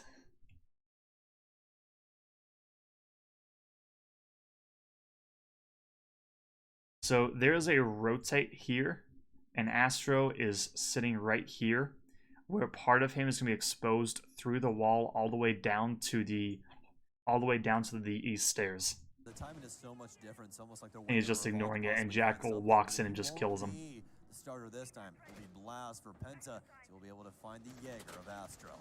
Now focused on 90 here as Blast is trying to recreate yet another frag possibly as a ping will come through. And a Nitro Cell will sail through the air, and it's going to find two. There we go. Nice. Mav, an explosive finish to the Blaz is trying to... Alright, so it was a security push.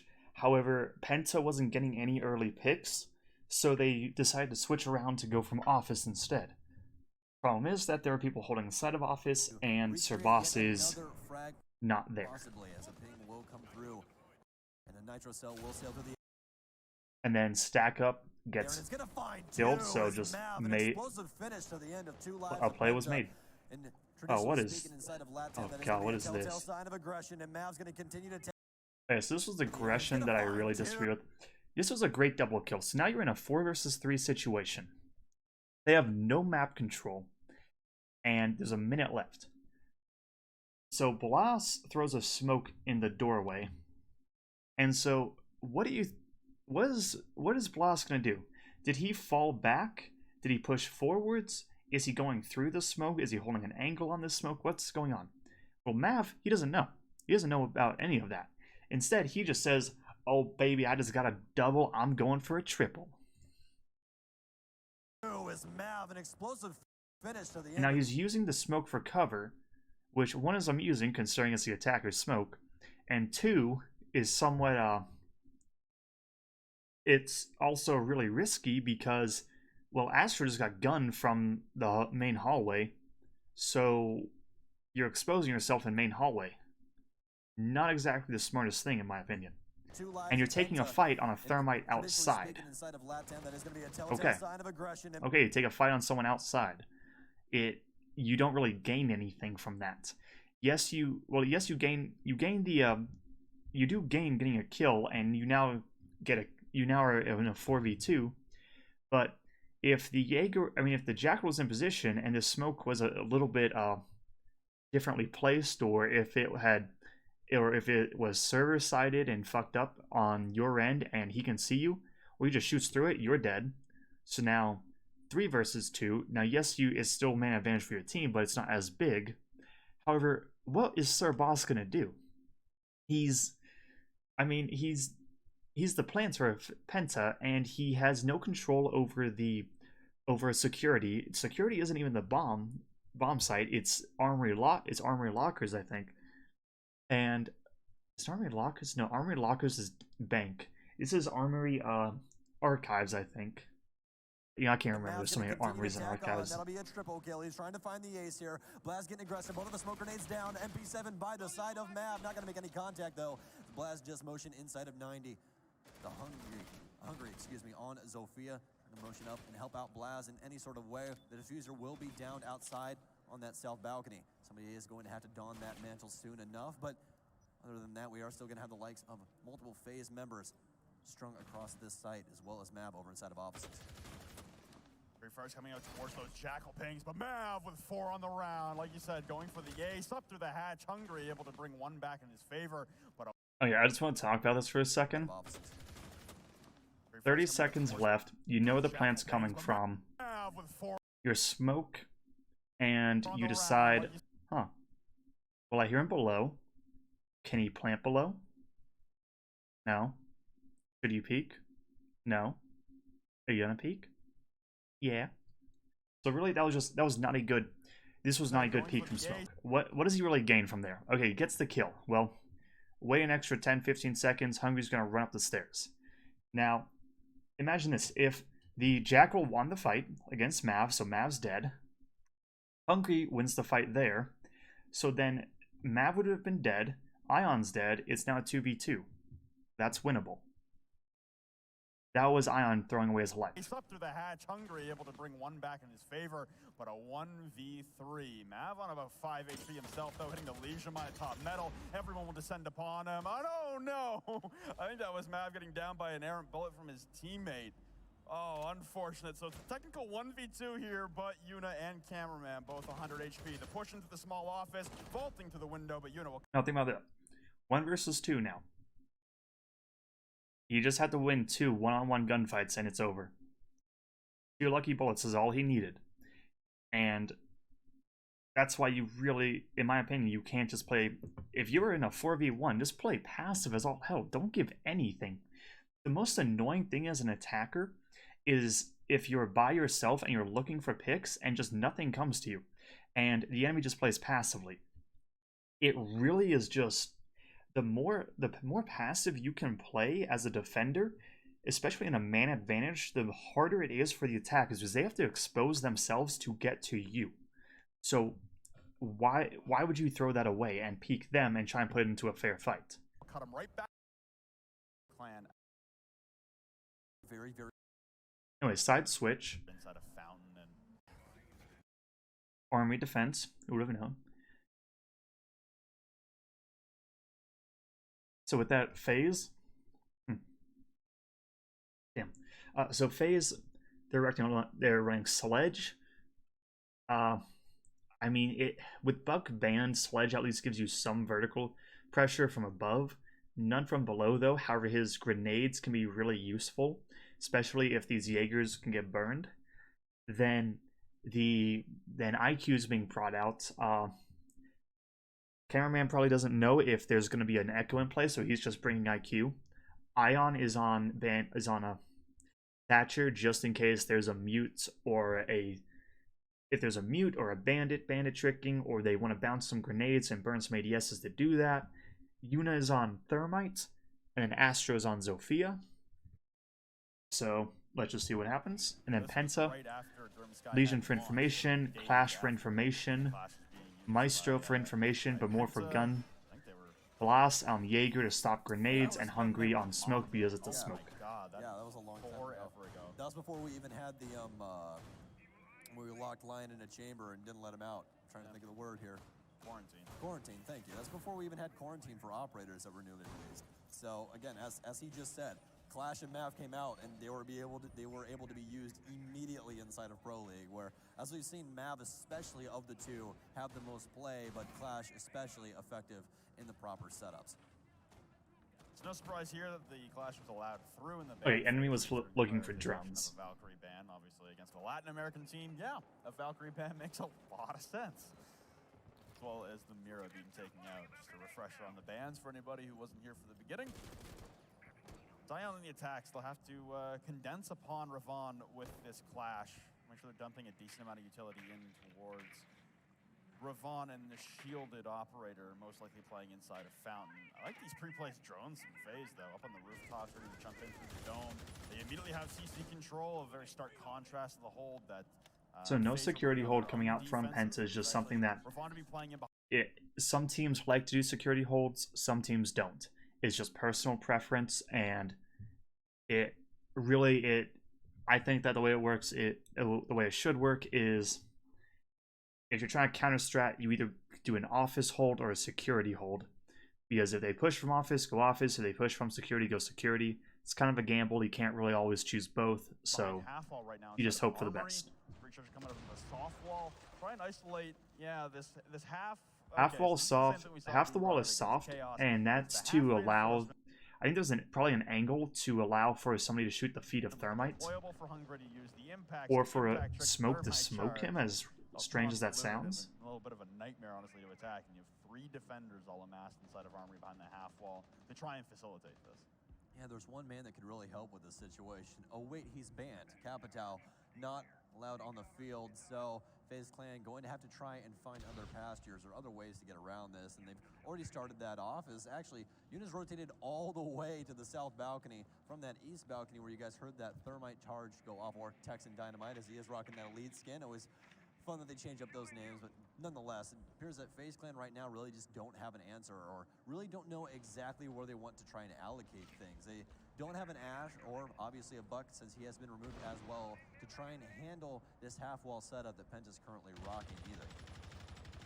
First thing we're looking for is to clear the ADSs. The second thing would be have Astro somehow find a way. There we go. Ravon's moved over to I'm Fountain. curious about this push, because it seems like it's a half security. It seems like it's a half CCTV security, half office push, and FaZe isn't really sure what they want to do. They can stun the Clash of Ravon, push that shield away, and then launch a frag grenade right at her feet. Sledge from Mav, though, will be opening up Armory Wall in the process. Oh my! There goes the Astro. smoke. How in the world does he hit that I think shot? Astro. Hungry. Ooh, wait, Smoke hold will on. die Astro was. behind her feet. Sledge from Mav, though, will be opening up Armory Wall in the process. Oh my! Astro. Oh yeah, Astro's got an angle from rappelling on the south balcony. How in the world does he hit that shot onto Hungry? The smoke will die behind lockers. That was just a good job from Astro for finding the angle, and bad from Hungry for not knowing it exists. Office. Astro now hops up on top of AC. 35 seconds left. They have the small man advantage here, and Ravon dealing with a crossfire. Another one will go down here as Astro will clean up enemy for his second one of the round. Pushing through the frag grenades. That's 3 on the. Okay, so Astro's basically just doing Astro things and fragging out. However, this is really, really bad from Mav. 5 seconds left. They have the small man advantage here. So Astro's now on the balcony. Dealing with a crossfire. Another one will go down here as Astro will clean up enemy for his. Mav uses both of his grenades to clear out the closet area. Pushing through the Flat ignores this clash. I don't know how this. I mean, this is just. I don't know what happened here. Grenades. That's 3 on the round. Ravon pulls up the SMG9 for 1, though. You got 3 on the round now for Astro as he barrels in. Ravon with another one before being traded out. Bloss on a trade again. He's the last man standing for Penta. The plant needs to go down from Yuna. The last 2 remaining attackers for FaZe split on either side. Turning the corner on Astro with a 4K. Bloss will fall. So that round was basically just Astro looked for picks and found them. And Nothing really special. That's it. There's not much to really talk about when someone just walks in and frags everyone. Experiment a little early. Give it one shot. Okay, so now this wall is reinforced unlike last round. Didn't have a whole lot of effect. Seemed like Astro didn't really Office getting care reinforced. about the clash. Nobody on Faze really paid it much attention and paid it much mind, so they're gonna swap over to a Mozzie to help collect some drones. A little interesting that this wall is soft, this one's reinforced.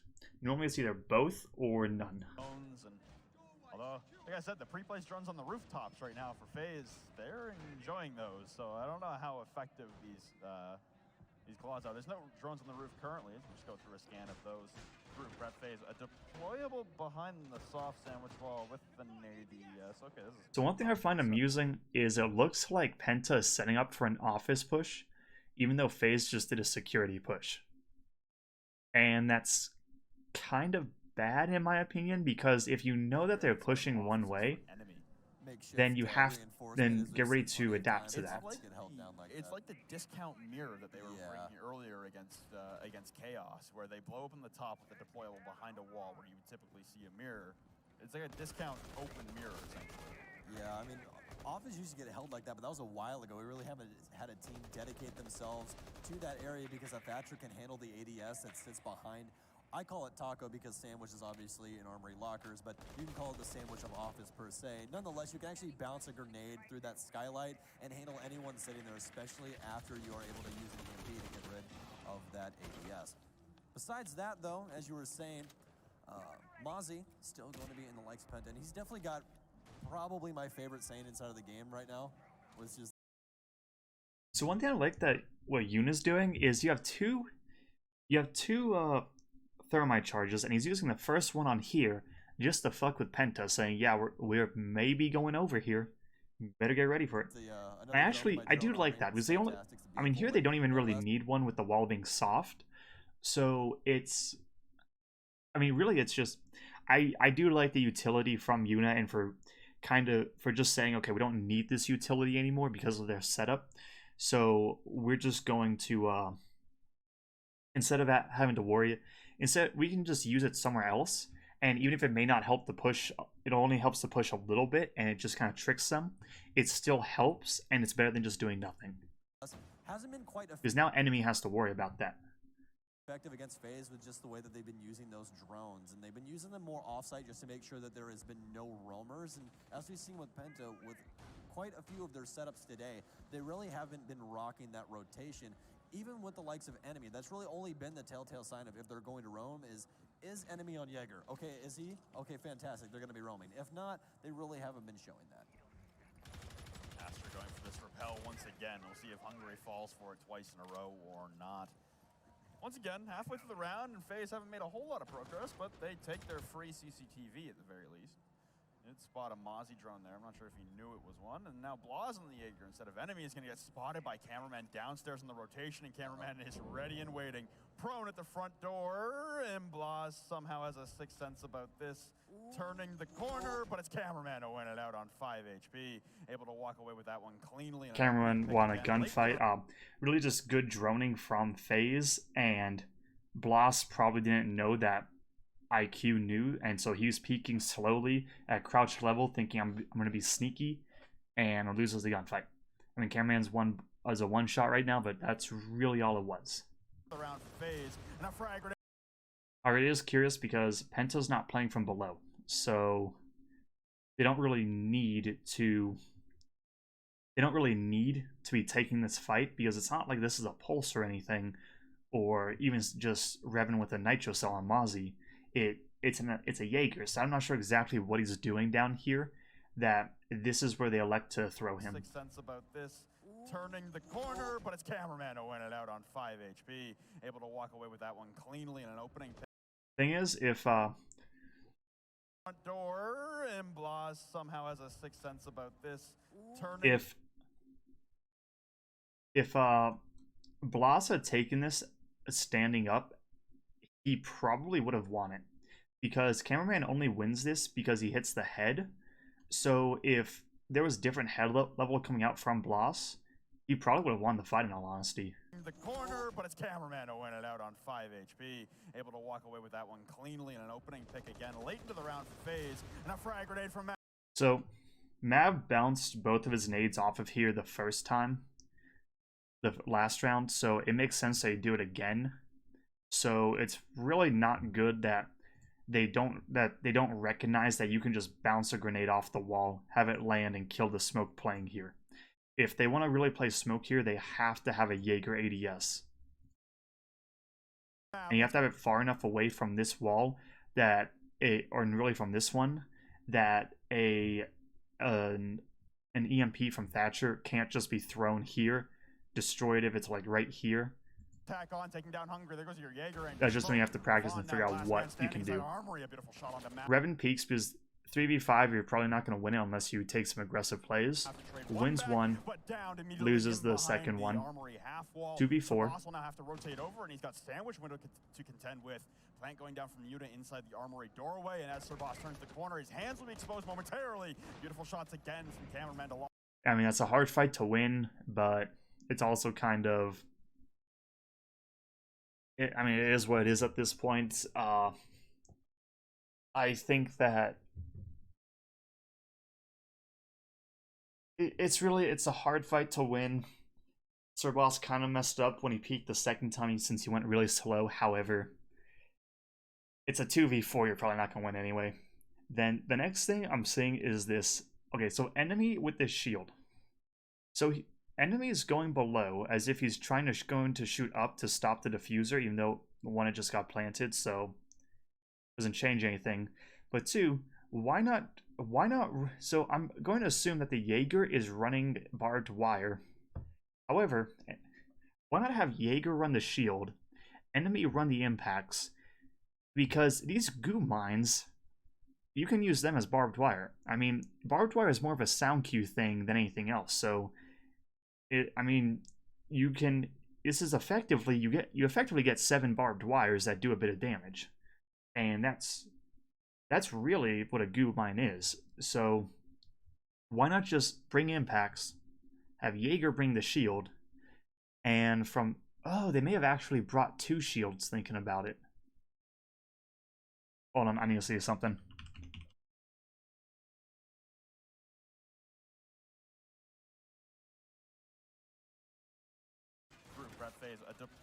No.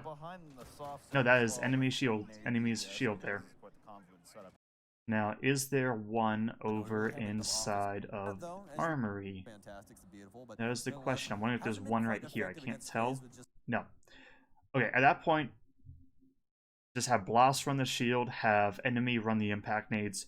You get that allows enemy, if necessary, to drop down, impact up, and then shoot the planter. It's the way that they've been using those drones, and they've been using them more often. Gives a bit more flexibility to the team, in my opinion.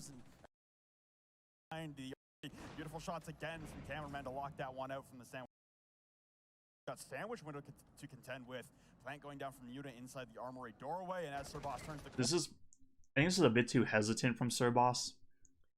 Either take the fight or don't. You have to just...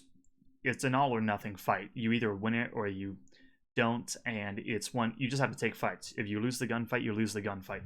But with that, this is kind of the issue, I think, with Penta and they have one guy planting and never taking fights, where, I mean, if half the time you aren't taking fights in Siege, you're not practicing taking fights. In scrims, he's not going to be taking fights, and so that adds up when it comes to just time that you practice winning gunfights, times that you practice winning gunfights, and it's just practice gets you better, and it's just a little bit better every single time.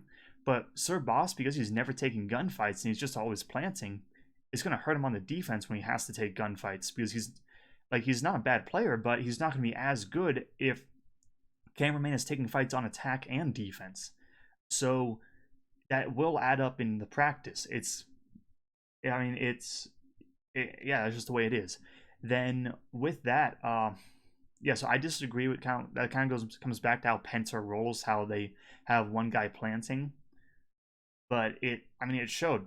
If you looked at NVK from Evil Geniuses, when they took him from a fragging role into a flank watch role for, I don't even know why they did that.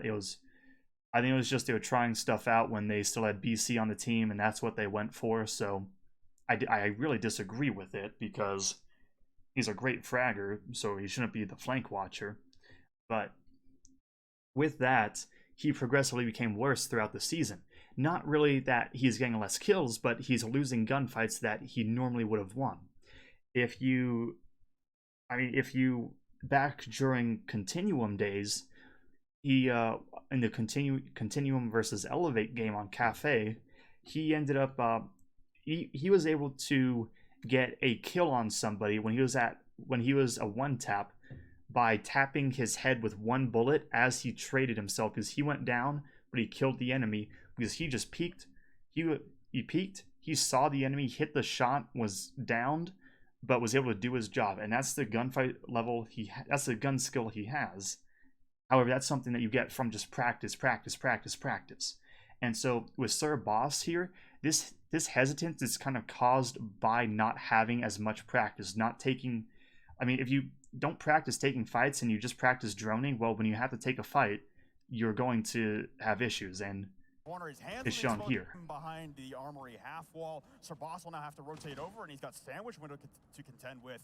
Plant going down from Yuta inside the armory right here, doorway. he's trying to get information, trying to get info, a little bit hesitant, tries to crouch peek, doesn't work, so gets killed. Shots again from cameraman to lock that one out from the sandwich window, and now it's enemy left alone in a 1v4.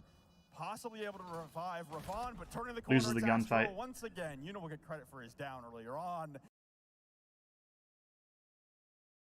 Take that swing, but we haven't really seen. They're going to head downstairs to ventilation and workshop. As a ventilation defense coming out since the armory defense didn't work, I like that. I think that's good, because if you don't lose a site, if you lose a site twice, go somewhere else. However, the one thing I don't like about it is on border, if you can't hold armory, you're really going to struggle on all the other defenses, because to hold ventilation, you need to hold armory. Well, if you can't hold armory with 5 people in it, why are you going to be able to hold it with 3? That's kind of my thought process with it. Anyway, with that, we move on to setup. So this is reinforced. It cuts off the angle from here like that. That's its sole purpose. Provides a little bit of a sound cue if they want to go for a plant and they don't shoot it open instantly. If you're an attacker, shoot it open. Doesn't really solve much. Operator selection. So Faze, they're rolling they dropped the... Who the hell did they drop?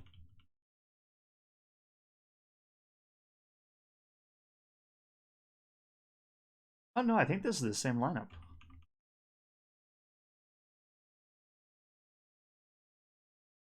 Yeah, same lineup. Okay, I actually like that, because that just tells me they know what they want to do. They have strategies, and this is the lineup they think can work and do all their strategies.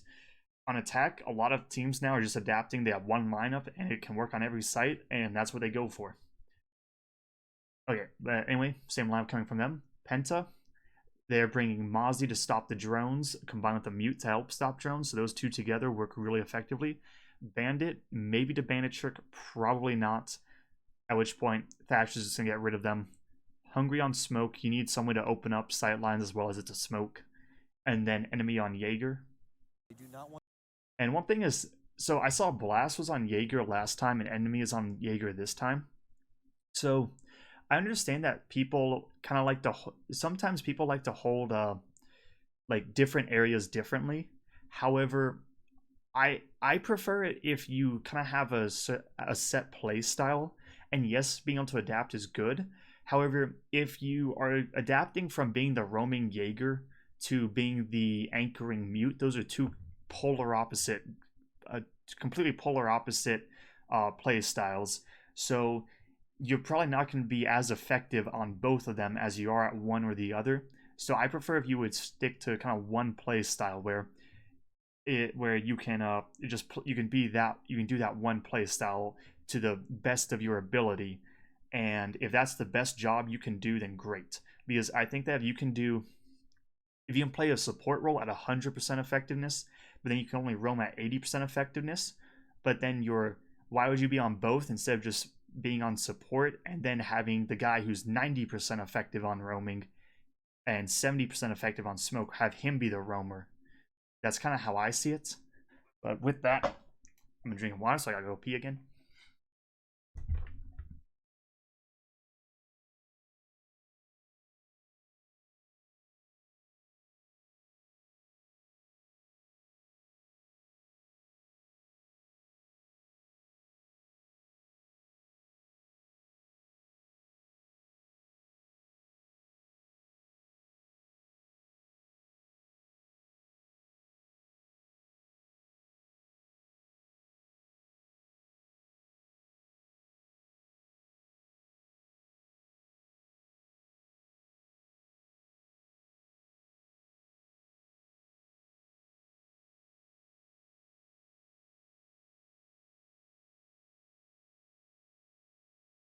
Alright, I'm back. And now let's see what the actual setup is. I really like what we're seeing on this offensive set from Faze.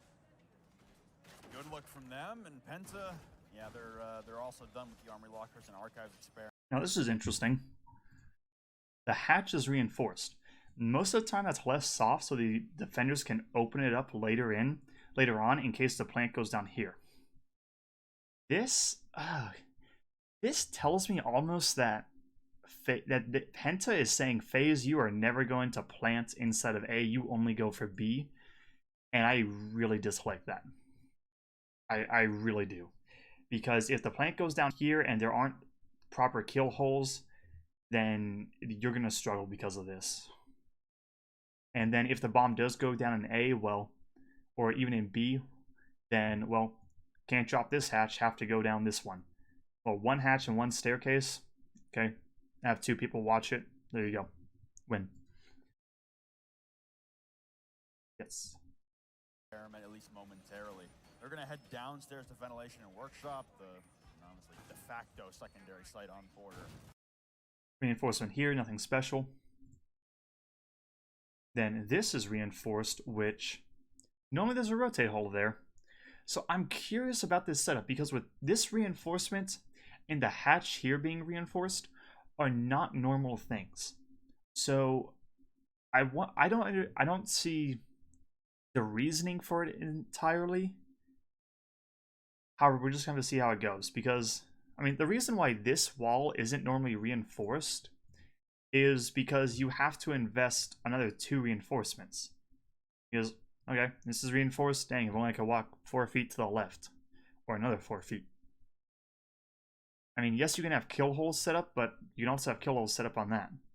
Now, maybe the thought process is this gets reinforced to cut off the angles, that angle there, to allow the defenders to play more of this area, which allows them to actually then kind of swing a little bit further in case the plant goes down here, or to move over here in case the plant's going down here. But I'm not 100% sure about it. Like you said, those tertiary sites could be either bathroom tellers or customers' supply room. They're definitely not as defensible as the other 2 on the north side of the building. For this setup here, I mean, enemies on Jaeger. Are we going to see the heavy swing here? Is this when Penta starts swinging for the fences? One thing I want to talk about is these 2 bandit batteries. I hate them being this close. The reason I'm hating them being this close is they both can be destroyed by a single frag grenade. Just for safety, there's a chance that if you put one of them here and one of them here, well, if a grenade is bounced off here, then it can land here, and it can destroy this one, sure, but then this one's still safe. It requires somebody to toss a good frag grenade and have it land close enough to both of them. But the chance of it landing here or maybe here, it's relatively high. So the chance of this possibly surviving is high. So this wall could remain safe. And so I really dislike them both being put right next to one another. And really going for a knockout punch.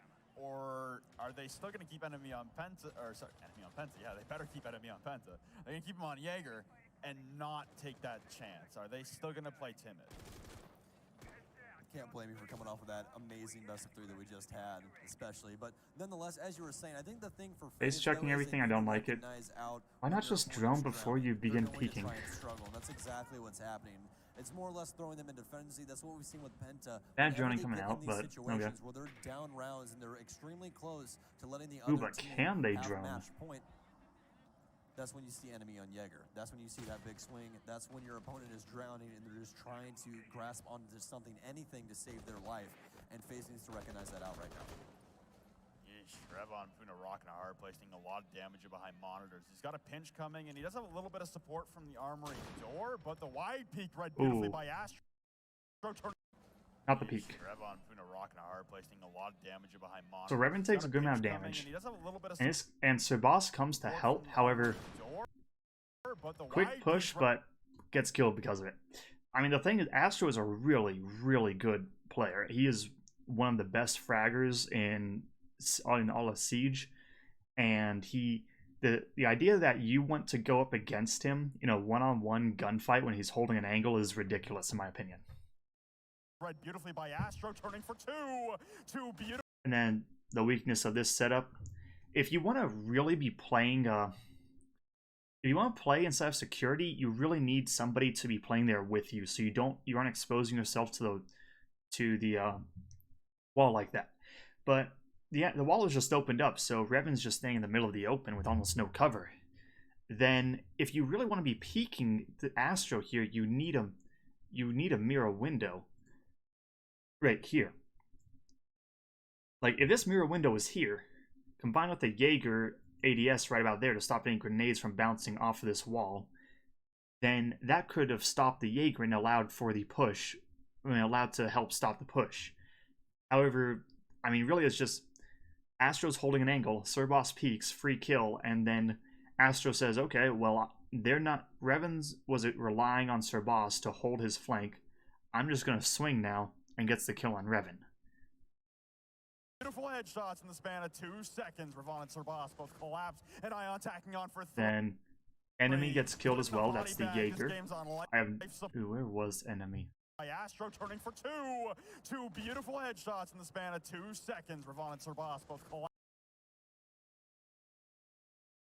and Ion is here.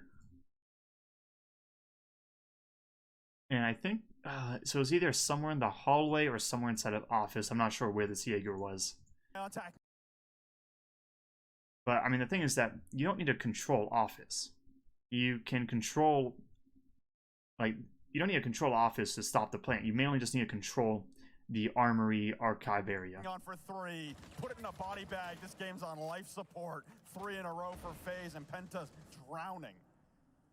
Well, it's a 2 versus 5. So this, I think, is just kind of almost just a bad setup to a degree, where they put Revan on an island, and the idea that Sir Boss has to peek with no information against literally one of the best players in a region known for having really good people really good gunfighters. I mean, that's not the play. I'm just saying that's not the play. You need some way of stopping that. And the thing is, I'm pretty sure that Penta is the team that banned Mira. Let's see. The blue team banned... Wait, is it actually? Oh, what time am I at right now? I'm at about 2:30 or so.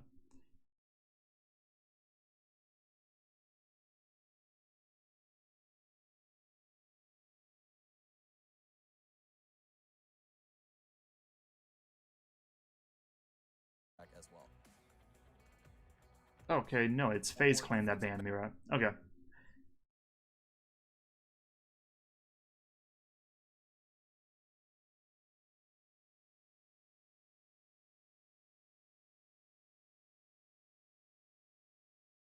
But, I mean, really, I'd say if Penta wanted to do this setup, they needed a mirror window.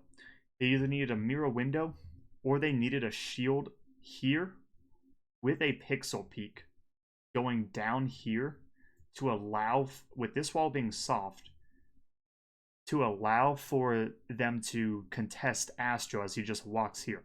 Because if they just hold this angle, Astro doesn't want to come, this wall doesn't get opened, and then Revan just has to deal with the doorway over there. He doesn't have to worry about this wall as much. So this setup just puts Revan on an island, and he was destined to die. I mean, FaZe Clan they've taken security every single round, I think. So why they would do anything different this round, I'm not sure, but you can say that they're effective in it. So throwing one person in there isn't going to stop 5 of the best fraggers in the game. So I really don't see it work. I really don't see the strat working. Because I mean, these guys are going to peek with no information. They don't care. They say give me the gunfight. So I don't know. It just seems weird. I think Revan was just destined to die, and the overall strategy was flawed. Cameraman's going to take quite a bit of damage, but gets quite a bit of damage done to him as well, as Hungry will actually be able to confirm. Where did you get shot from? I think it was outside the window, but I'm not sure. Yeah, I think it was cameraman outside the window. Damage done to him as well, as Hungry will actually be able to confirm that kill. Thought he was going to get taken out there for just a second, but that's not going to be the case. Hungry now playing at pretty tight angles. He tries to win it out against the Thermite unit. Going to continue to try and find him with the 5.56. Then Blast kills Ion. Peeks again, loses the fight. It's Astro. So one thing that's different between ranked versus Pro League is in ranked, if you're down a man, play passive, but in Pro League, you have to play aggressive. Because in Pro League, if you don't play aggressively, they're just going to go into a trading strategy where if it's a 5v3, they take the fight, you win the gunfight, but you get traded. So 4v2, you take the next fight, trade 3v1, fight, trade 2v0, they win. So you have to go for aggressive plays where you can get picks, and it's what you have to do. In ranked, you just sit down and you wait for them to come to you, and they're not going to attack as a team most of the time. So you can just get one by one by one. The likes of Astro upstairs, that's going to be a triple kill for him on the round. Hungry all alone downstairs now versus 3, and especially with the likes of Astro on the field, I don't see him making it through too much longer, but only a minute left. He does have 2 toxic grenades as well as 2 impacts that could help him out. That SMG-11 in the proper hands. I'm pretty sure someone has a drone.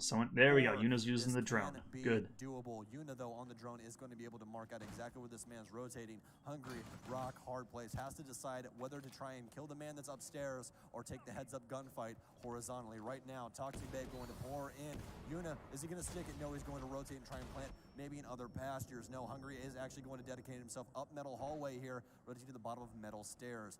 Is he going to find the sledge inside of stock? Who Not paying too much attention, rotates through right on the sidelines of Hungry as he is actually going to dedicate himself up metal hallway here, rotating to the bottom of metal stairs. Is he going to find the sledge inside of stock? Mav not paying too much attention, rotates through right on the sidelines of Hungry as he rips off his head, but diffuser will go down as Hungry will dedicate himself upstairs, but a little bit of a makeshift shift here is you always see timing coming into being a very big factor. Oh no, not the repellent, not the repellent. Okay. So Yuna does get the kill there, but that was not the play to just repel in.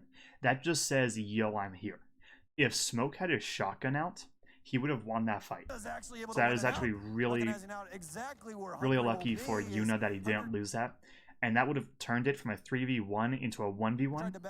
And yes, it's Astro, but one lucky ball is all it needs. Match point on map number 1 here for FaZe. The tack timeout not really working.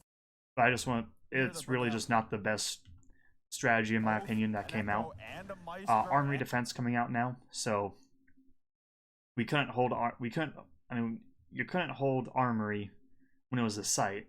You then couldn't hold Armory when you had to invest below. So really Penta's just struggling now. Then Penta, they're electing to bring the Echo, even though IQ is in play and IQ has been in play, so how effective that's going to be we'll have to see. The Pulse, once again, is an IQ in play, so we'll have to wait and see how effective that is. Maestro, I don't think it's been too effective so far, but still gives information, not a bad operator to go. Bloss on the Jaeger, and Hungry on Smoke. And then FaZe for Clan are in the exact same thing. How much plant now can you ask for? It's not really the plant that's the problem, it's the opening picks. Astro is just blowing things. Hold on, I want to see this. Smoke and a pulse. How much plant now can you ask for? It's not really the plant that's the problem. It's the opening picks. Astro is. So, a Maestro Cam is being invested into the office to help stop the office take.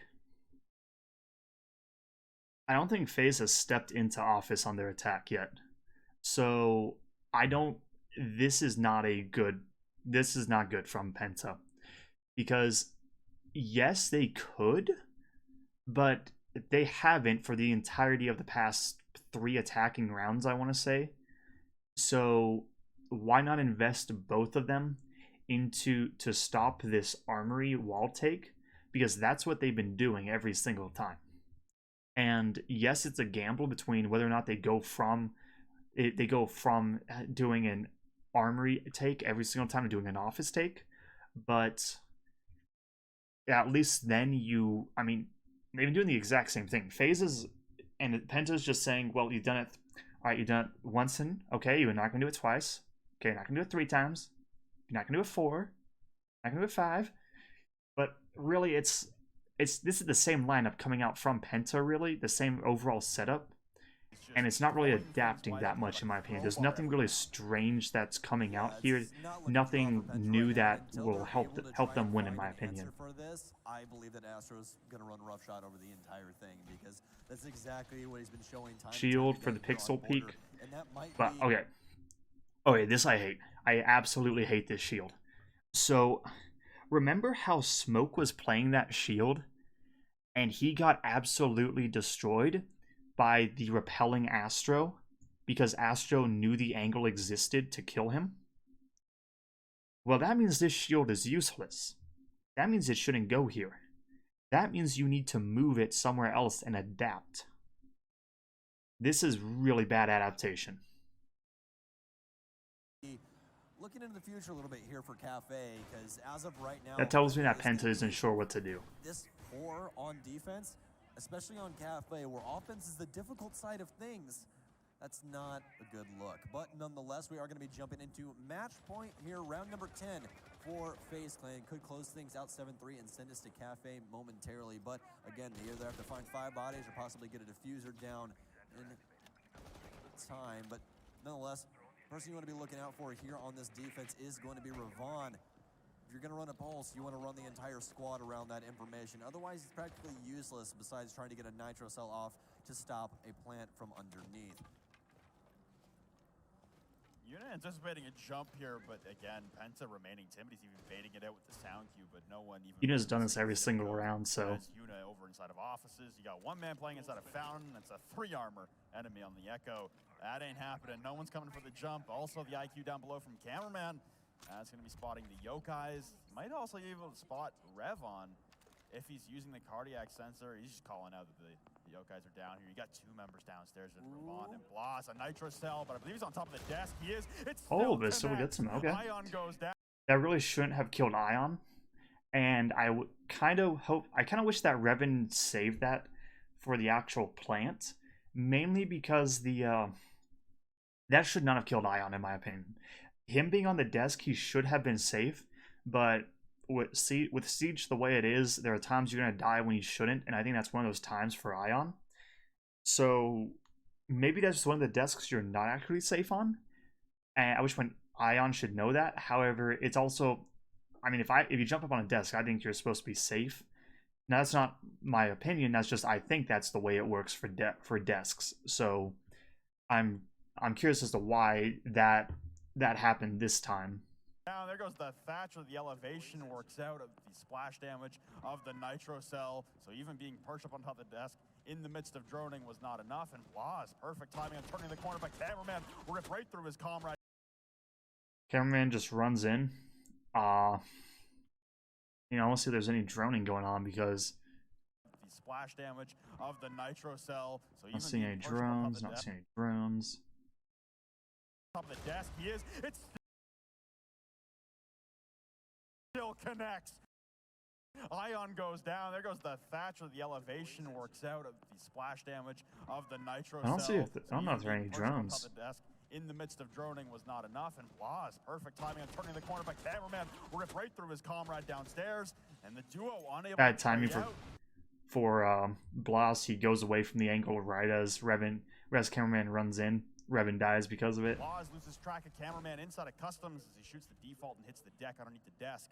Blas about to turn the corner, and the 5-5-2 has been working wonders, but it's Astro again on the trade. The man. And Blas tries to play a little bit too passively, doesn't go for the fight, and is exposing himself, not expecting there to be someone else.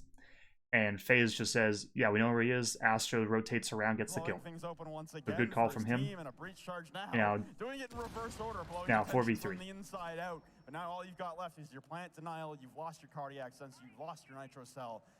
This is in dire straits for Penta.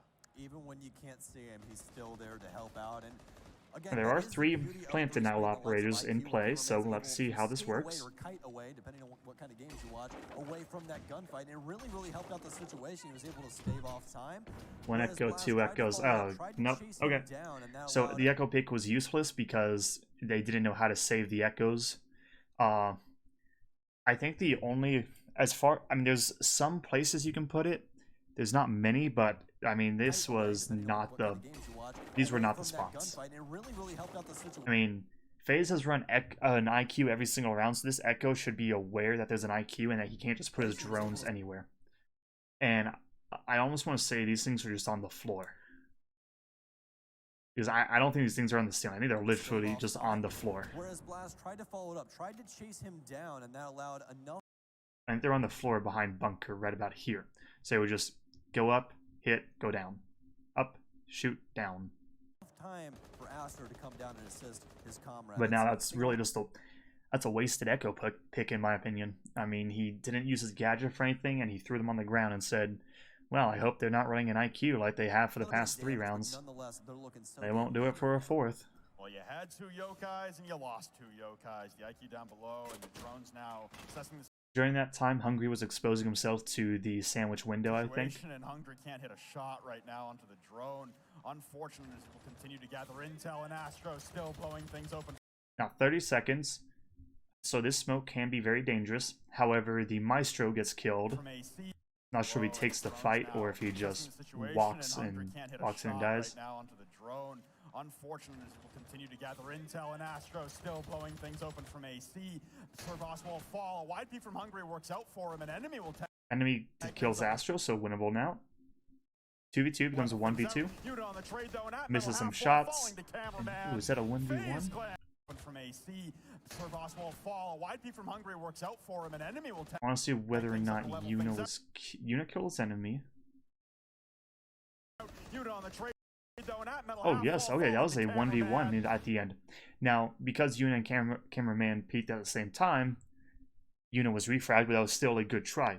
But really, that just, in my opinion, that just came down to Penta kind of fell apart. They didn't have an answer on border, and it kind of just showed against it. I think some of the regions benefit from going to other maps some maps rather than others. For border, I think it's great if you're a gun heavy team, because there's not amazing strategies to work on. It's more about team coordination than anything else. However, if you're a strategic team, then go to Clubhouse, go to Bank, go to even Consulate, but go to different maps. But don't go to border, don't go to Oregon, even though Oregon's out now.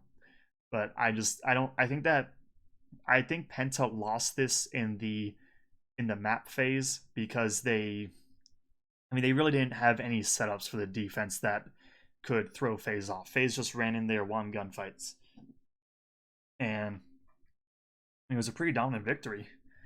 So when Faze hit the attack, they knew what they wanted to do. They just relied on their overall skill, their team coordination, and really basic strategies. I mean, this was take security, take site. Take security, take site. Take security, take site. It was just 4 rounds of that. And that's all that they needed, really. And it was then just became based off of team coordination and call-outs and them playing well together. And Penta, I think that they're a strat-heavy team. I don't think they're not as good as Faze as I don't think they're as good as Faze when it comes to team coordination. and I think the skill level of the players on Faze are greater than that of Penta. So really, I think just going to border is what really killed Penta here. However, I think that, but yeah, I think that's just what it was, and I'm curious as to how they're gonna do on the. I'm curious how they're gonna do on the clubhouse game, not the clubhouse, the cafe game. Okay, here we go. So this was what I was kind of expecting. Where if you don't want spoilers, then one, you shouldn't be watching this. Two, get off now. Just close it out. But Penta wins Cafe next, which is a 7-4, which makes some sense because Cafe is a new map. So if you rely on team coordination rather than overall strategy, then new maps are kind of hard because you don't have the coordination to really deal with everything yet. So that makes sense. However, then Villa comes out. However, with it being what was it? Ooh, yeah, that sucks. But with wait, did they? That's interesting. But the third map was Villa, and FaZe won that 8-6, and that means it was a good map, but it was a good match. But with that, I mean, it makes sense that it was that close and a lot less dominant than this one from FaZe, because Villa has a you can have a strategy map. It's strategic, but it's been out long enough that you have team coordination. So I think that would have probably been the fairest map. So I think if Penta had brought out Villa, Cafe, and Clubhouse, they probably could have won this. I want to see what the map bans were from Penta, thinking about it.